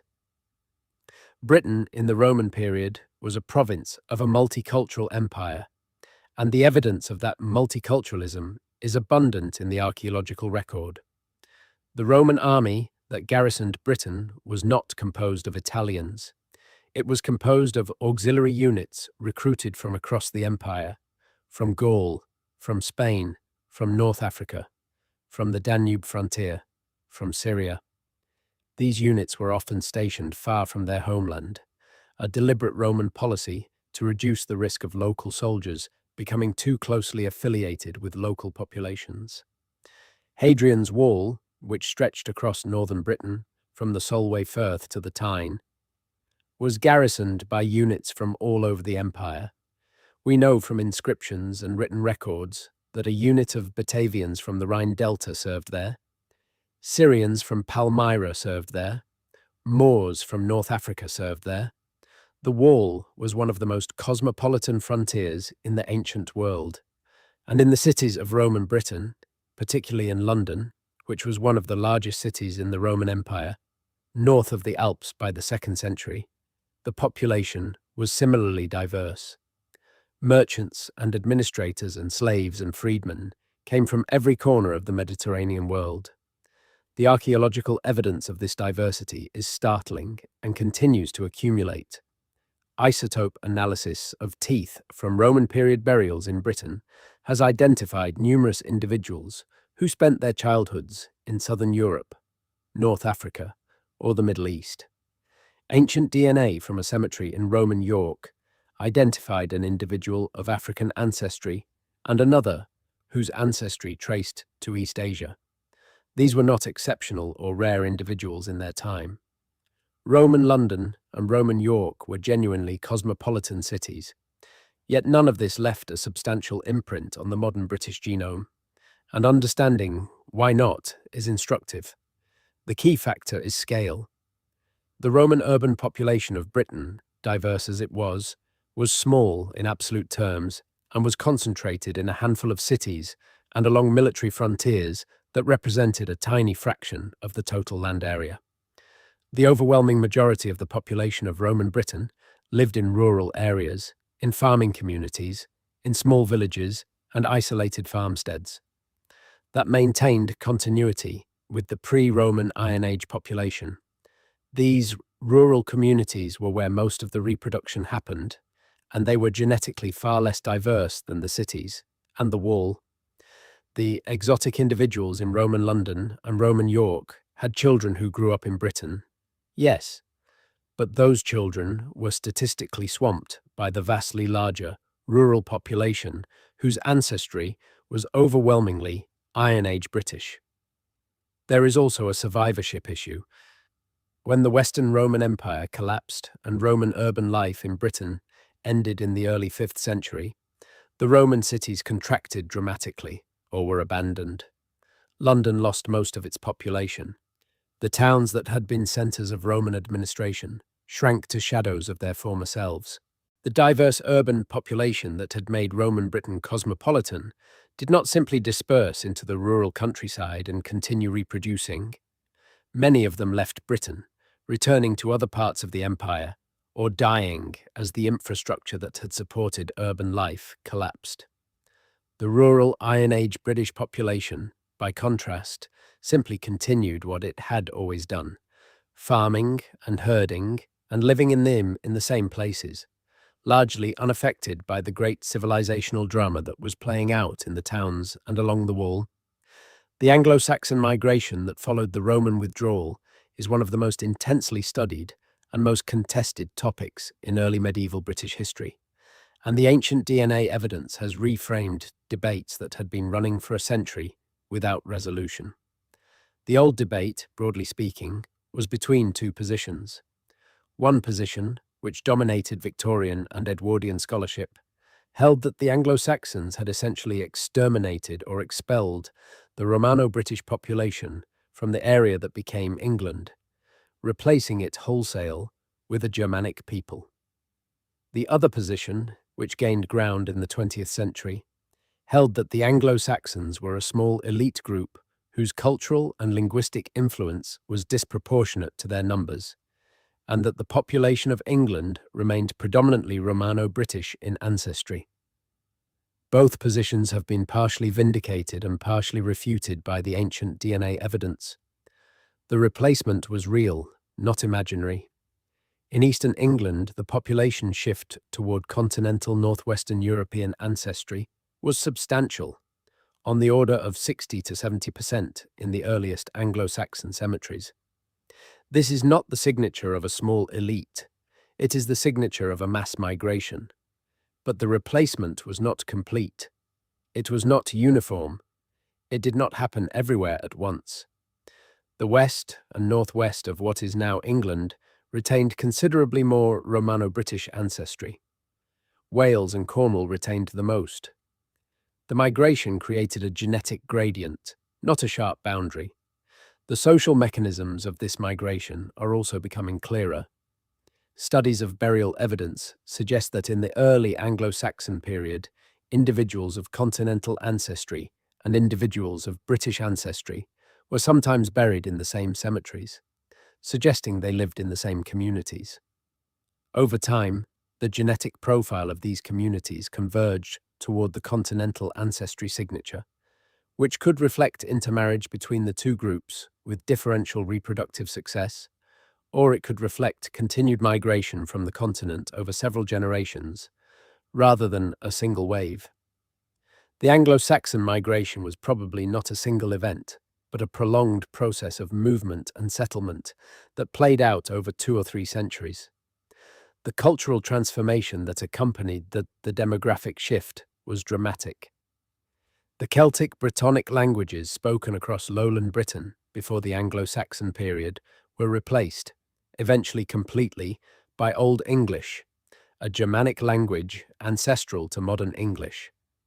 This linguistic replacement was so thorough in eastern England that almost no Celtic words survive in the English vocabulary outside of place names.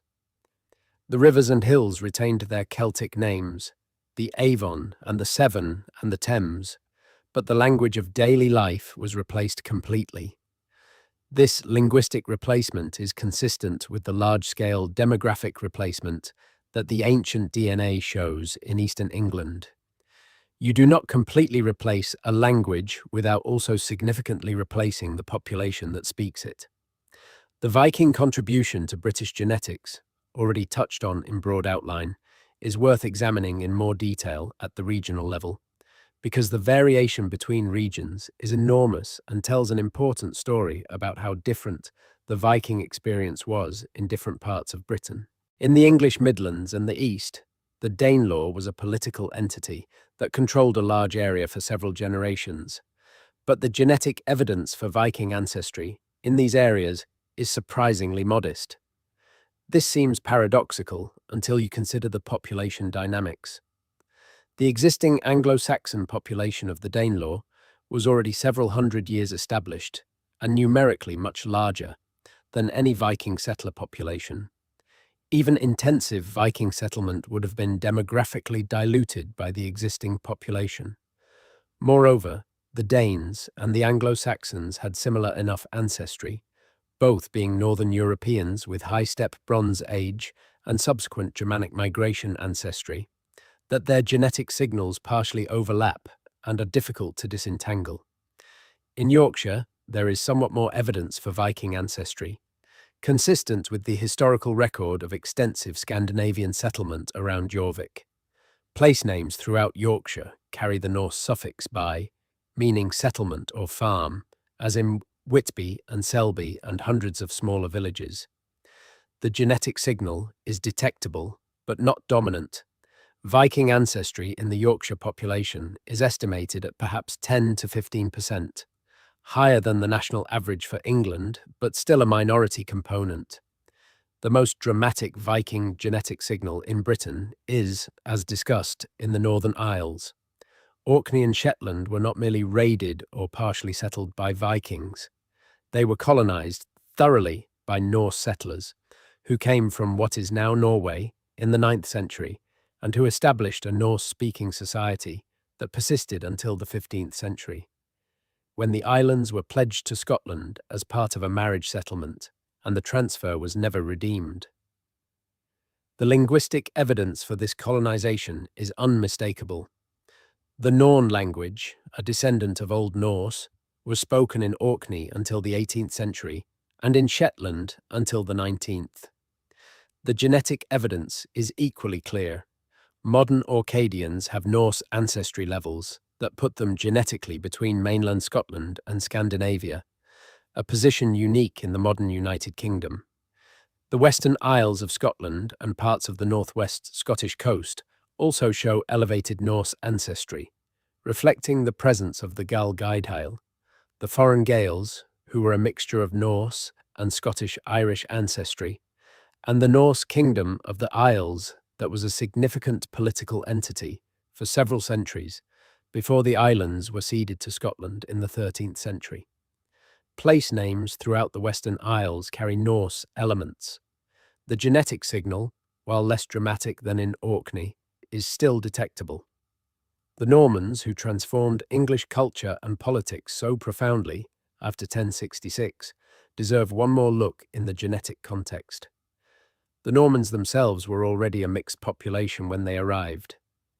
The Norse settlers, who had established themselves in Normandy in the 10th century under Rollo, had, by 1066, been living in France for a century and a half, speaking French, adopting Frankish Christianity and administrative practices, intermarrying with the existing Frankish and Romano-Gaulish population of Normandy.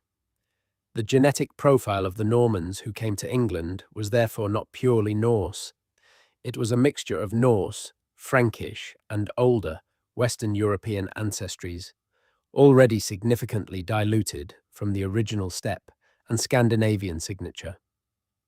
This mixed ancestry, layered on top of the small numbers of Normans who came to England relative to the existing English population, means that any search for a distinctive Norman genetic signal in modern English populations is essentially futile.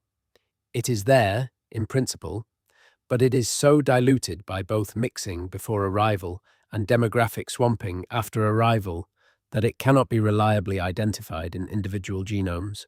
The Normans left us the English languages, Norman French vocabulary, its legal traditions, its aristocratic lineages, its cathedrals and castles, but not a discernible genetic fingerprint in the broader population. One aspect of the genetic history of Britain that deserves more attention than it typically receives is the role of disease in shaping the population. The Black Death of the mid-14th century has already been mentioned, but its genetic consequences are worth examining more carefully. The bubonic plague, caused by Yersinia pestis, killed perhaps 30 to 50% of the European population in the initial epidemic of 1347 to 1351, and recurred multiple times over the following century.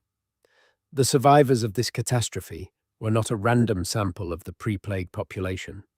They were a biased sample, biased toward individuals whose immune systems happened to be better equipped to handle the specific challenge that Y. pestis presented. The immune system is genetically encoded in large part through the HLA system, the human leukocyte antigen system, which is the most genetically diverse region of the human genome. The HLA variants that a person carries determine how effectively their immune system recognizes and responds to particular pathogens. Studies have found signals in modern European genomes that are consistent with strong positive selection at HLA-loc during the medieval period, which is the time frame of the Black Death. The plague survivors who repopulated England in the second half of the 14th century and throughout the 15th century were, statistically speaking, people whose HLA profiles had happened to provide some degree of resistance to plague. Their descendants, modern British people, may carry a skewed distribution of HLA variants as a result. The implications of this extend beyond plague resistance. HLA variants that protect against one pathogen sometimes increase susceptibility to others, or are associated with differences in autoimmune disease risk. The elevated rates of certain autoimmune conditions in European populations, relative to populations that did not experience the Black Death, conditions like multiple sclerosis and type 1 diabetes, may partly reflect the selective consequences of the plague epidemics. The Black Death did not just kill people, it reached into the genetic architecture of the immune system of every person alive in England today and shaped it in ways that are still being worked out. The medieval Jewish community of England is another population with a complex and often overlooked place in this story. Jewish communities had been present in England since the Norman Conquest, invited by William the Conqueror as useful participants in the financial life of his kingdom. By the 12th and 13th centuries, Jewish communities existed in most major English towns and cities: London, York, Lincoln, Winchester, Bristol. They occupied a precarious legal position, defined as the property of the Crown, subject to special taxation, prohibited from owning land, permitted to lend money at interest in ways that the canon law forbade to Christians. Their position was also physically dangerous. The York Massacre of 1190, in which the Jewish community of York was killed by a mob, was one of the most violent anti-Semitic atrocities in medieval England, part of a wave of violence that swept through Jewish communities across the country. In 1290, Edward the Fawn expelled the entire Jewish population of England, an act that removed approximately 15,000 to 20,000 people from the gene pool of Britain at a stroke. Their descendants would not return in significant numbers until the 17th century, when Oliver Cromwell allowed resettlement and larger-scale immigration from Eastern Europe did not occur until the late 19th and early 20th centuries. The expulsion of 1290 is a reminder that population history is not only about who arrives and who settles. It is also about who is forced to leave, who is killed, who disappears from the genetic record, not through migration or natural processes, but through deliberate violence and exclusion. The Jewish community of medieval England was a distinct genetic group, different in ancestry from the surrounding Christian population, and their removal in 1290 left a gap in the genetic composition of Britain that was not filled for centuries. The Flemish weavers, who settled in Wales and eastern England during the 12th and 13th centuries, represent a smaller but real addition to the genetic history of Britain. The Flemish had a specific professional skill set that made them valuable to English and Welsh lords who wanted to develop textile production. They settled in compact communities, sometimes in areas that had been designated specifically for their use. Haverfordwest in Pembrokeshire, which remained somewhat distinct from surrounding Welsh communities in its history and character, was among the settlements associated with Flemish immigration. Their genetic contribution to the modern population of Britain is estimated to be small but real, another thin layer in the accumulation. The deep structure of British genetics is therefore a geological metaphor waiting to happen. The bottommost stratum, old beyond most imagination, is the Western hunter-gatherer, the dark-skinned, blue-eyed people who walked across Doggerland 12,000 years ago. Above it, the Neolithic farmer layer from Anatolia, the builders of henges and long barrows. Above that, the thick and dominant Bell Beaker Bronze Age layer from the steppe, which accounts for the majority of modern British ancestry. Then, the relatively thin Iron Age continuation layer, then the trace of Roman period diversity, then the substantial Anglo-Saxon layer in the east, then the Viking layer in the north and northeast, strongest in Orkney, then the thin Norman layer at the surface, and threading through all of it, modifying and complicating every stratum, the genetic signatures of selection. For lighter skin, for blue eyes, for red hair in the west, for lactase persistence everywhere, for specific immune system variants. The principal component analysis, the statistical technique most commonly used to visualize genetic relationships between populations, produces a picture that is worth describing in words because it is so spatially intuitive. Imagine a map of Europe. Now imagine a second map, a genetic map, on which populations are plotted, not by their geographic location, but by their genetic distance from one another. On this genetic map, the British and Irish populations would sit at the northwestern corner, close to the Scandinavian populations and relatively distant from the southern European populations. Moving southeast across the genetic map, you would first encounter the German, Dutch, and Danish populations, then the French and Belgian populations, then the Central European populations, then the Southern European populations, with Italians, Greeks, and Iberians occupying the southeastern portion of the map. The British occupy the northwestern corner because their specific combination of ancestries, high Bell Beaker steppe, substantial Anglo-Saxon, northwestern European, relatively low Neolithic farmer, places them furthest from the Mediterranean and closest to Scandinavia and Germany in genetic terms. What this means visually is a set of probabilistic tendencies rather than absolutes.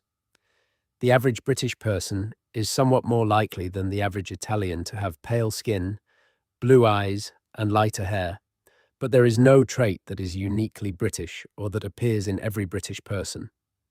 There are Britons with dark skin, brown eyes, and dark hair who have been in Britain for many generations, carrying gene combinations that happen to express toward the darker end of the distribution available in the post-Bell Beaker population. There are Italians with fair skin and blue eyes who happen to carry the specific variants that are more common in the north. The genetic differences between populations are differences in frequency, not in presence or absence. This is perhaps the most important single thing to understand about the genetics of human appearance. It is probabilistic, not deterministic. The genes that control skin color, eye color, and hair color produce a range of outcomes depending on which combination of variants an individual carries, and population differences are differences in the frequency distribution of these variants, not absolute distinctions. The British population produces more blue-eyed, pale-skinned individuals on average because it has higher average frequencies of the relevant variants. It does not produce them exclusively, and an individual from any part of the world can carry any combination of these variants. Genetics does not produce the stereotypes that culture has constructed around it. The ancient DNA revolution is still ongoing, and new findings continue to modify and refine the picture. In the last several years, research has pushed back the timeline of some migrations, refined the proportions of different ancestral components, and identified population structures within Britain that were not previously suspected. Each new paper adds detail to the map and occasionally changes an element of the picture in ways that require the whole story to be retold slightly differently. One of the areas of most active current research is the transition from the Mesolithic to the Neolithic in Britain, the period when the Western hunter-gatherers were replaced by or absorbed into the incoming Neolithic farmers. The details of this transition, whether it was rapid or gradual, whether it involved violence or coexistence, whether the hunter-gatherers and farmers interbred extensively or minimally, are still being worked out from new ancient DNA samples. The current evidence suggests more mixing than the earlier studies implied, with the Neolithic farmers of Britain carrying more WHG ancestry than their continental counterparts, possibly reflecting a period of several generations in which arriving farmers and existing hunter-gatherers interacted before the farmer ancestry came to dominate. Another active area is the precise timing and route of the Bell Beaker migration into Britain. The standard model has the Bell Beaker people arriving from the continental Beaker complex, with the Rhine Delta region and the area of what is now the Netherlands and northwestern Germany playing a key role as the staging point for the crossing to Britain. But recent research has suggested that the routes may have been more complex, with some Bell Beaker ancestry arriving from the Atlantic coast rather than across the North Sea, and with ongoing movement in both directions across the Channel and the North Sea throughout the Bronze Age and into the Iron Age. The picture is becoming more complex as more samples are analysed, which is generally a sign of science working correctly. The relationship between the British genetic profile and health is another area that is increasingly studied and that has important practical implications. The specific ancestral composition of the British population predisposes it to particular disease risks and protects it from others. The high Bell Beaker steppe ancestry is associated with elevated risk of certain cardiovascular conditions, partly because the metabolic adaptations of a pastoral steppe diet, high in animal fat and protein, may be suboptimal in a modern sedentary population eating processed foods. The high lactase persistence frequency means that the British population can generally tolerate dairy without digestive issues, which has implications for dietary recommendations. The specific HLA distribution, shaped by the Black Death, may contribute to elevated autoimmune disease rates relative to populations that did not experience comparable selection events. Understanding the genetic history of a population is therefore not merely an academic exercise. It has practical medical implications. If a particular genetic variant associated with a disease risk is unusually common in the British population, for historical reasons traceable to the Bronze Age or the medieval period, knowing that history helps clinicians understand why the risk exists and potentially how to address it. The ancient DNA revolution is beginning to connect with clinical medicine in ways that could have real consequences for how diseases are prevented and treated in specific populations. The cultural history of British self-perception has run in parallel with, and often in tension with, the genetic reality. For much of the 19th and early 20th centuries, popular and scholarly understanding of the British past was shaped by assumptions about racial types that now look scientifically illiterate. The concept of a pure Anglo-Saxon race, noble, free, constitutionally inclined toward democracy and liberty, was used to justify everything from the reform of Parliament to the British Empire. The Celts were characterized as emotional and artistic, but politically immature, needing the rational governance that only Anglo-Saxon culture could provide. These constructions said nothing true about genetics and everything about the political anxieties of the people who constructed them. The Victorians did not have ancient DNA. They did not have population genetics. They had skull measurements, which they thought revealed racial character, and written sources that they interpreted through a lens of contemporary prejudice. The result was a deeply distorted picture that served ideological purposes far removed from any honest attempt to understand the past. The ancient DNA revolution has demolished that picture and replaced it with something incomparably more interesting and more complicated.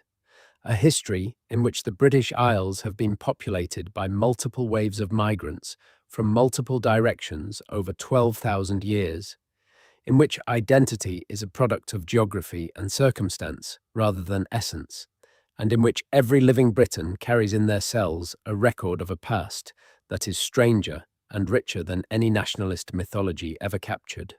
The rediscovery of this complexity is one of the most important intellectual achievements of the early 21st century, and it is happening now, in real time, as each new ancient genome is sequenced and each new paper is published.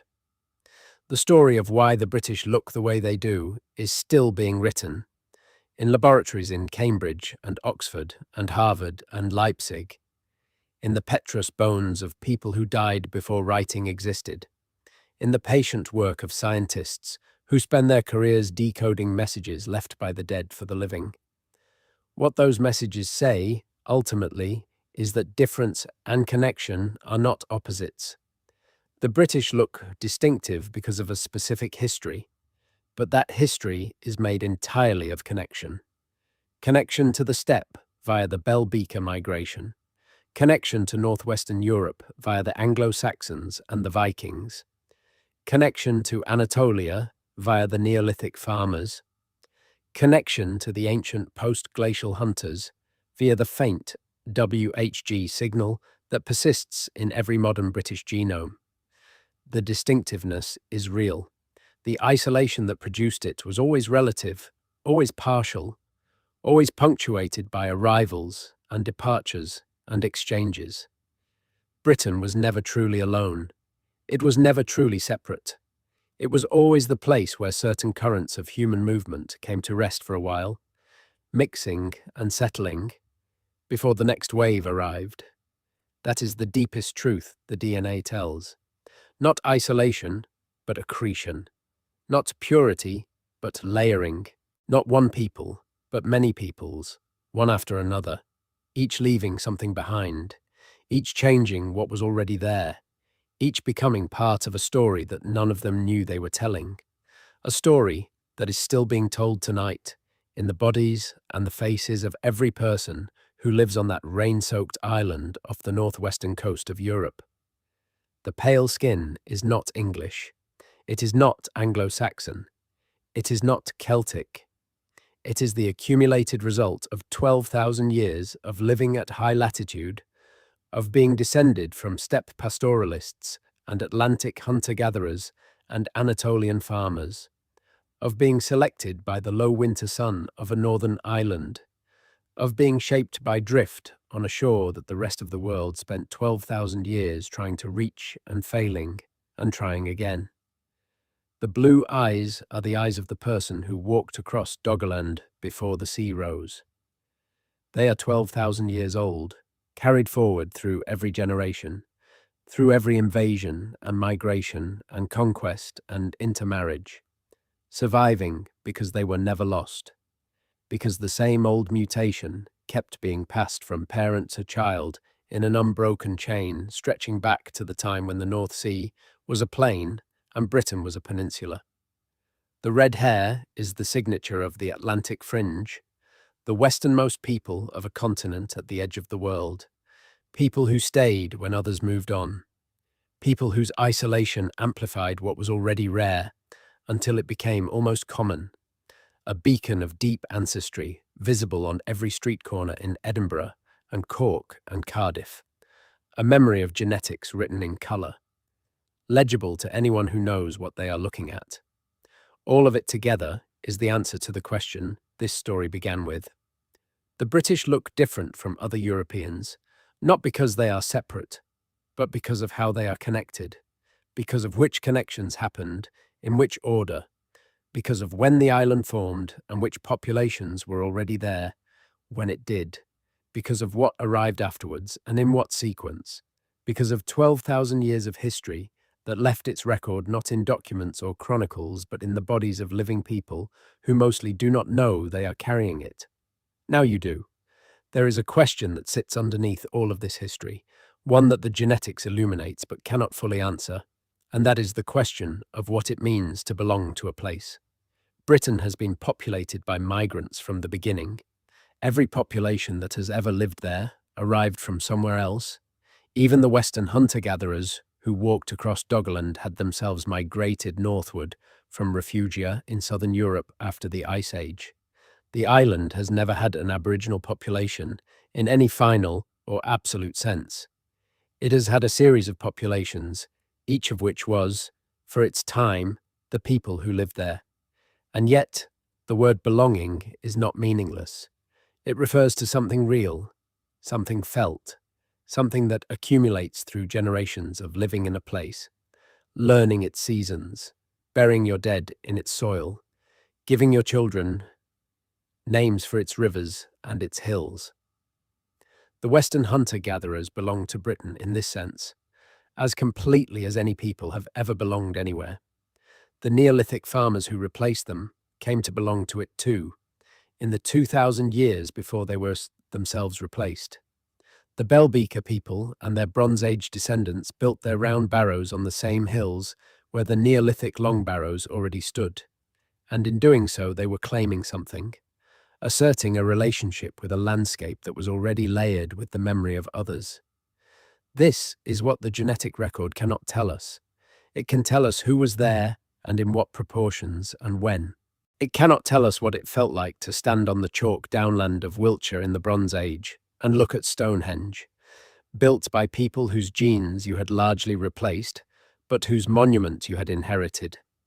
It cannot tell us what language the Bell Beaker people used to name the rivers and the hills, though the names that have survived into Welsh and the other Celtic languages are probably descended from that language or something very close to it.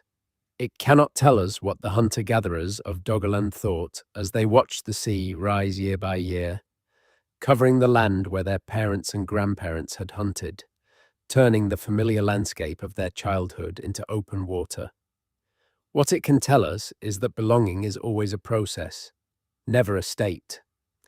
Every population that has lived in Britain became British by living there, by adapting to the land and the climate and the ecological conditions, by passing on their adaptations to their children. The pale skin of modern Britons is an adaptation. It was not brought fully formed from the steppe or from Anatolia or from Germany. It was produced by selection operating on the populations that lived in Britain at high latitude over many generations, shaping them to the light conditions of a northern island. The people who carry that skin today are the product of that place as much as they are the product of their various ancestral origins.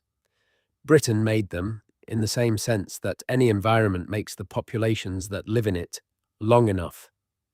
The climate of Britain, which is milder than its latitude would suggest, thanks to the warming influence of the Gulf Stream, has played a more direct role in shaping the population than is usually recognized. A Britain without the Gulf Stream would be more like Labrador than like France, far colder, far less hospitable. The warmth and moisture that the Atlantic brings to the British Isles makes the island inhabitable at latitudes that would otherwise be far too cold for dense human settlement. But that same warmth and moisture creates a cloud cover that dramatically reduces the available UV radiation compared to continental locations at the same latitude. The sun shines less in Britain than in Sweden, even though Sweden is further north. The moist Atlantic air masses that keep Britain warm also keep it grey. This persistent cloudiness is directly relevant to the selection pressure for light skin. The relevant factor for vitamin D synthesis is not temperature, but UVB radiation specifically. And cloud cover blocks UVB even when temperatures remain moderate. A population living in the British Isles experience less UVB exposure than populations at similar latitudes on the continental interior, because the continent is drier and sunnier, even at equivalent latitudes.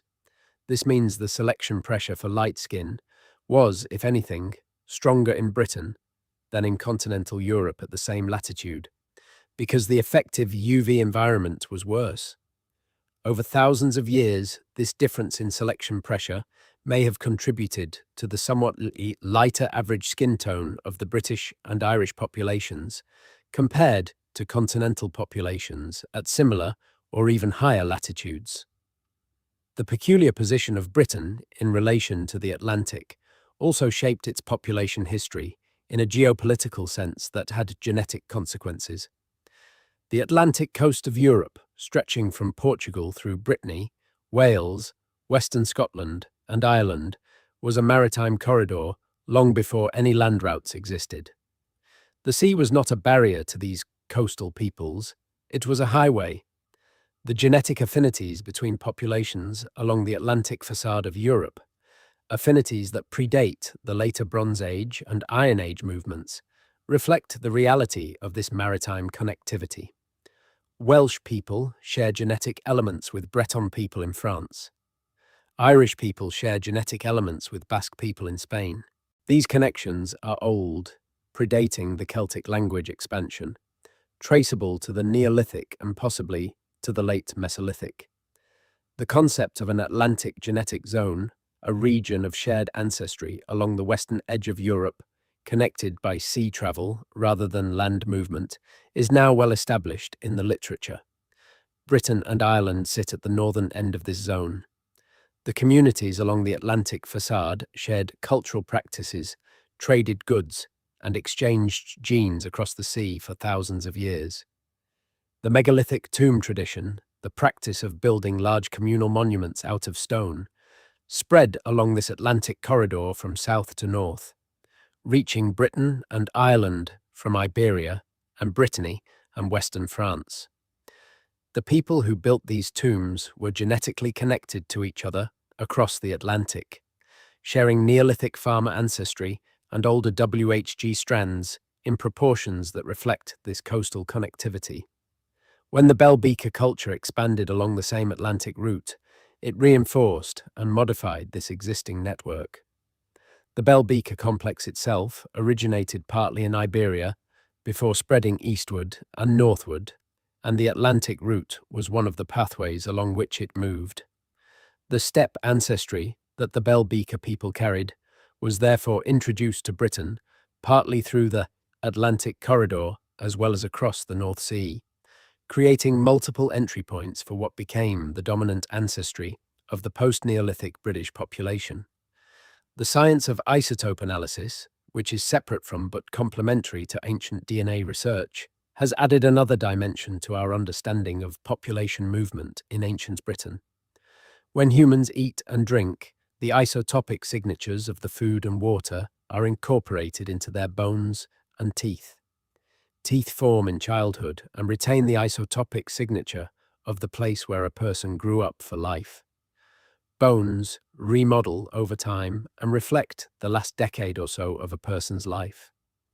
By comparing the isotopic signatures in teeth versus bones from the same individual, researchers can tell whether that person moved during their lifetime and, in some cases, roughly where they came from. Isotope analysis of individuals from Bronze Age and Iron Age Britain has revealed a surprisingly mobile population. People were moving around the island more than the archaeological record of fixed settlements might suggest. Women in particular seem to have been more mobile than men, which is consistent with a pattern of exogamy, the practice of marrying outside one's local community that would have caused women to move from their birth community to their husband's community after marriage. This mobility would have enhanced gene flow between communities and reduced the rate at which local founder effects could accumulate, though the geographic isolation of some communities, particularly on islands and in mountain valleys, would have worked in the opposite direction. The Roman roads that crisscrossed Britain increased mobility further. By the 2nd century of the Common Era, Britain had an extensive road network that connected its provincial cities and military installations. Travel time across the island was dramatically reduced. The road network facilitated the movement of troops, merchants, and administrators, but it also facilitated the movement of ordinary people in ways that must have gradually increased gene flow between previously more isolated communities. The Roman roads did not survive the collapse of Roman administration intact, but they influenced the routes that medieval tracks and eventually modern roads followed, creating a legacy of connectivity that has lasted to the present day. The medieval period, despite its political turbulence and its recurrent epidemics, also saw significant internal migration in Britain. The growth of towns drew people from the surrounding countryside. The monasteries and convents established communities of people who had come from various locations and were celibate, which had the effect of removing them from the reproductive population, but also the effect of concentrating people from diverse origins in specific places. The wool trade connected rural communities in Yorkshire and Lincolnshire and the Welsh marches to urban markets in Norwich and London, and eventually to continental markets in Flanders and Italy. And this commercial connectivity encouraged movement of people as well as goods. The transformation of Britain, that began with the Black Death in the mid-14th century and continued through the 15th and 16th centuries, was not only demographic in the sense of killing large numbers of people, it was also transformative in the sense of restructuring the labour market in ways that encouraged geographic mobility. With a third to a half of the population dead, labour was suddenly scarce and therefore valuable. Peasants who had previously been bound to particular manners could, and increasingly did, move to where wages were higher. The legal and social structures that had tied rural people to specific places began to loosen, and with that loosening came increased internal migration and increased gene flow between communities that had previously been more isolated from each other. The Protestant Reformation of the 16th century brought another wave of migration to Britain, this time of religious refugees from the continent. Huguenots from France, fleeing Catholic persecution, settled in London and other English cities in the late 16th and 17th centuries. Dutch and Flemish Protestants came for similar reasons. The revocation of the Edict of Nantes in 1685 brought a large wave of Huguenot refugees to Britain, some estimates suggesting as many as 50,000 people. They settled primarily in London, but also in other English cities, where they brought skills in textile production, watchmaking, and other crafts. Their genetic contribution to the modern population is small in percentage terms, but real, and their cultural contribution, the Huguenot family names that appear throughout the English population, the Beaumont and Lefebvre and Martineau families, is still visible. The 18th century and the beginning of the Industrial Revolution brought the largest internal migration Britain had ever seen, as hundreds of thousands of people moved from rural areas to the new industrial cities of the Midlands and the North. Manchester, Birmingham, Leeds, Sheffield, Bradford, and dozens of smaller towns grew from villages or modest market towns to major industrial cities in the space of 2 or 3 generations. The people who moved to these cities came from all over Britain and from Ireland, and they mixed and intermarried in ways that blurred the regional genetic distinctions that had accumulated over centuries. A working-class family in Victorian Manchester might have grandparents from rural Lancashire, from Yorkshire, from Wales, and from County Cork, all within a single generation. The Irish famine of the 1840s drove mass emigration to Britain as well as to North America. Irish migrants settled in Liverpool, Glasgow, London, and many other British cities. They brought with them the specific genetic profile of the Irish population, high Bell Beaker step ancestry, high WHG component, low Anglo-Saxon, and they added it to the already mixing urban gene pool. The genetic distance between Irish and mainland English populations is real, but not enormous, reflecting their shared deep ancestry. And the mixing of Irish immigrants with the existing British urban population was biologically unremarkable, even as it was culturally significant.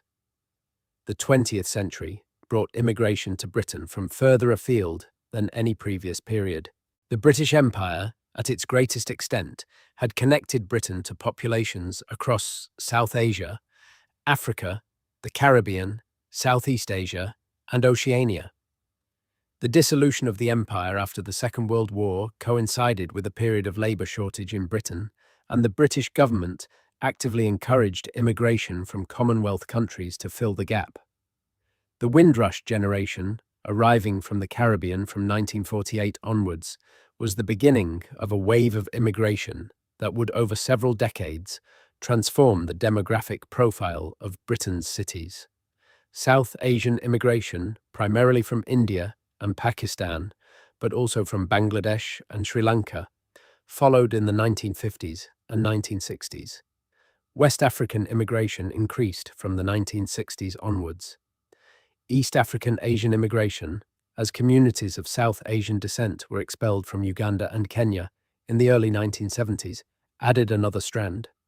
By the end of the 20th century, the major cities of Britain were among the most ethnically diverse in the world, carrying within their populations the genetic signatures of populations from every continent.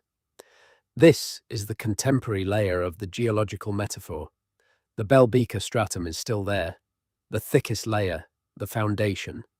The Anglo-Saxon layer is there, significant and clearly visible. The Viking layer is there, thin in most places, thick in Orkney. All the other layers are there, each one thinner than the last. And now, above all of them, is being deposited a new layer, the layer of the late 20th and early 21st century, diverse in its origins to a degree that would have been literally unimaginable to the Bell Beaker people, or the Romans, or the Normans, or the Victorians. What this new layer will look like to geneticists in 3,000 years, if there are geneticists then, is impossible to predict. The mixing of populations that is happening in contemporary Britain is producing, in the children of mixed ancestry couples, genetic combinations that have never existed before in the history of the island. A child with one parent of Nigerian ancestry and one parent of Welsh ancestry carries a combination of ancient African and ancient Bell Beaker steppe and Iron Age, British and possibly WHG ancestry that is genuinely novel in human history on that island. Whether this novelty will be visible in 3,000 years as a distinct stratum, or whether the mixing will continue until it is invisible, depends on patterns of intermarriage and social integration that cannot be foreseen. What can be said is that the process is continuous. There has never been a time when Britain's population was static, when no one was arriving and no one was leaving, when the gene pool was closed and fixed. The notion of a fixed British identity, genetic or cultural, is a fantasy that the evidence of history, ancient and modern, comprehensively refutes. Britain has always been made by movement, by the coming and going of people, by the mixing and the separating, by the island that connects as much as it isolates. The sea around it has always been both barrier and gateway, depending on who was doing the crossing and why. The face of Britain, the literal face, the distribution of skin colours and eye colours and hair colours that you see on its streets and in its schools and on its buses, is therefore a snapshot of a process, not a fixed reality. It looks as it does tonight because of what happened 12,000 years ago and 4,000 years ago and 1,500 years ago and 50 years ago, all of it accumulated in the same bodies, all of it expressed through the same basic biological machinery of pigmentation and bone and stature. It will look different in 100 years and different again in 1,000. The snapshot will have changed as it has always changed because the process never stops. Understanding this does not diminish anything. It does not make the history less interesting or the people less real. It makes them more real because it replaces a fantasy of fixity with the truth of contingency. The red-haired woman on the Edinburgh bus is carrying a gene variant that traces back to the Atlantic fringe people of the Mesolithic, amplified by drift on an island at the edge of the world, and she is also carrying Bell Beaker steppe ancestry and WHG ancestry, and possibly a small fraction of Norse ancestry, and possibly a barely detectable trace of the Neolithic farmers who built the monuments before the steppe people came. She is all of it at once. She is 12,000 years of history walking around in the rain, and so is everyone else. The light in Britain is different from the light anywhere else. Anyone who has lived there and then moved away knows this.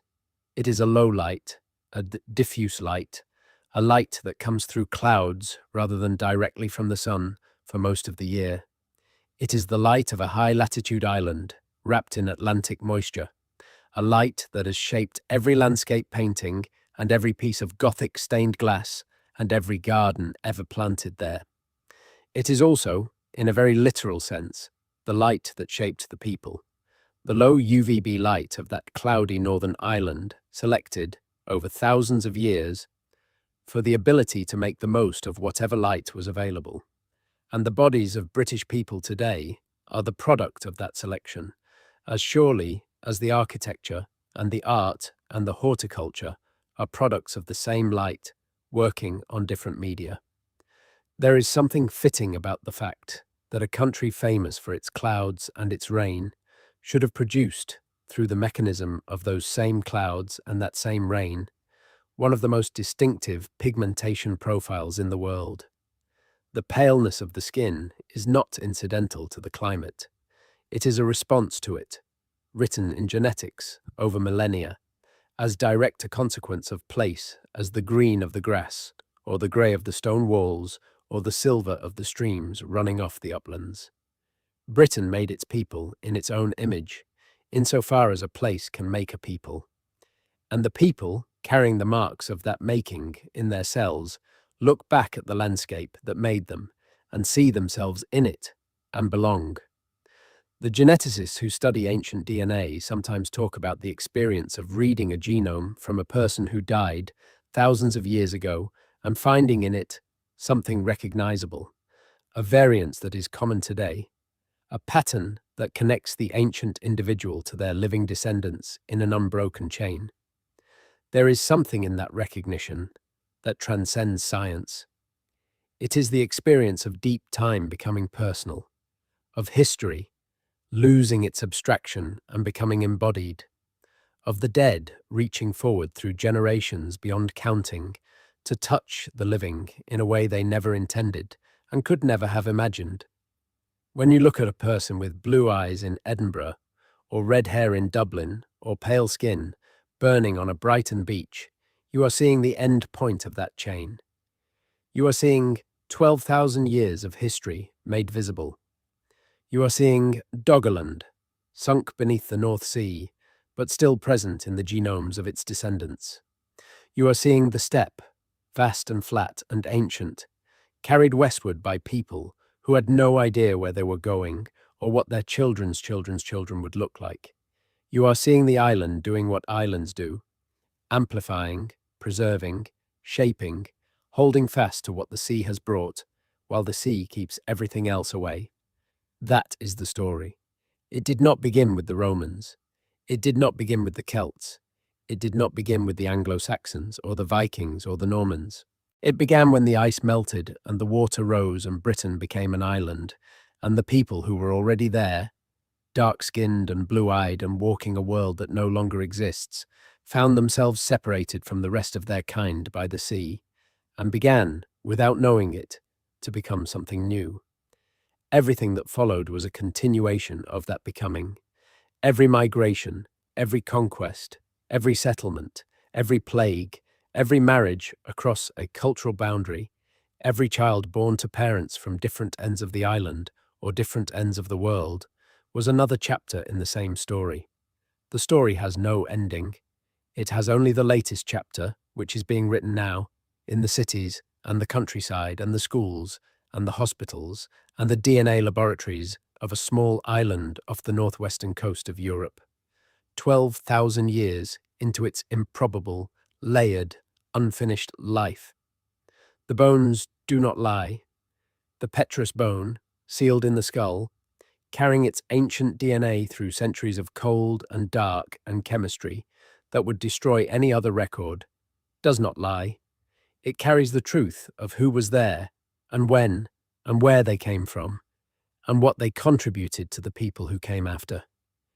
The ancient DNA laboratories of the world are reading that truth now, genome by genome, site by site, era by era, building up a picture of human movement and settlement and replacement and mixture that no documentary record could ever provide and no mythology could have imagined.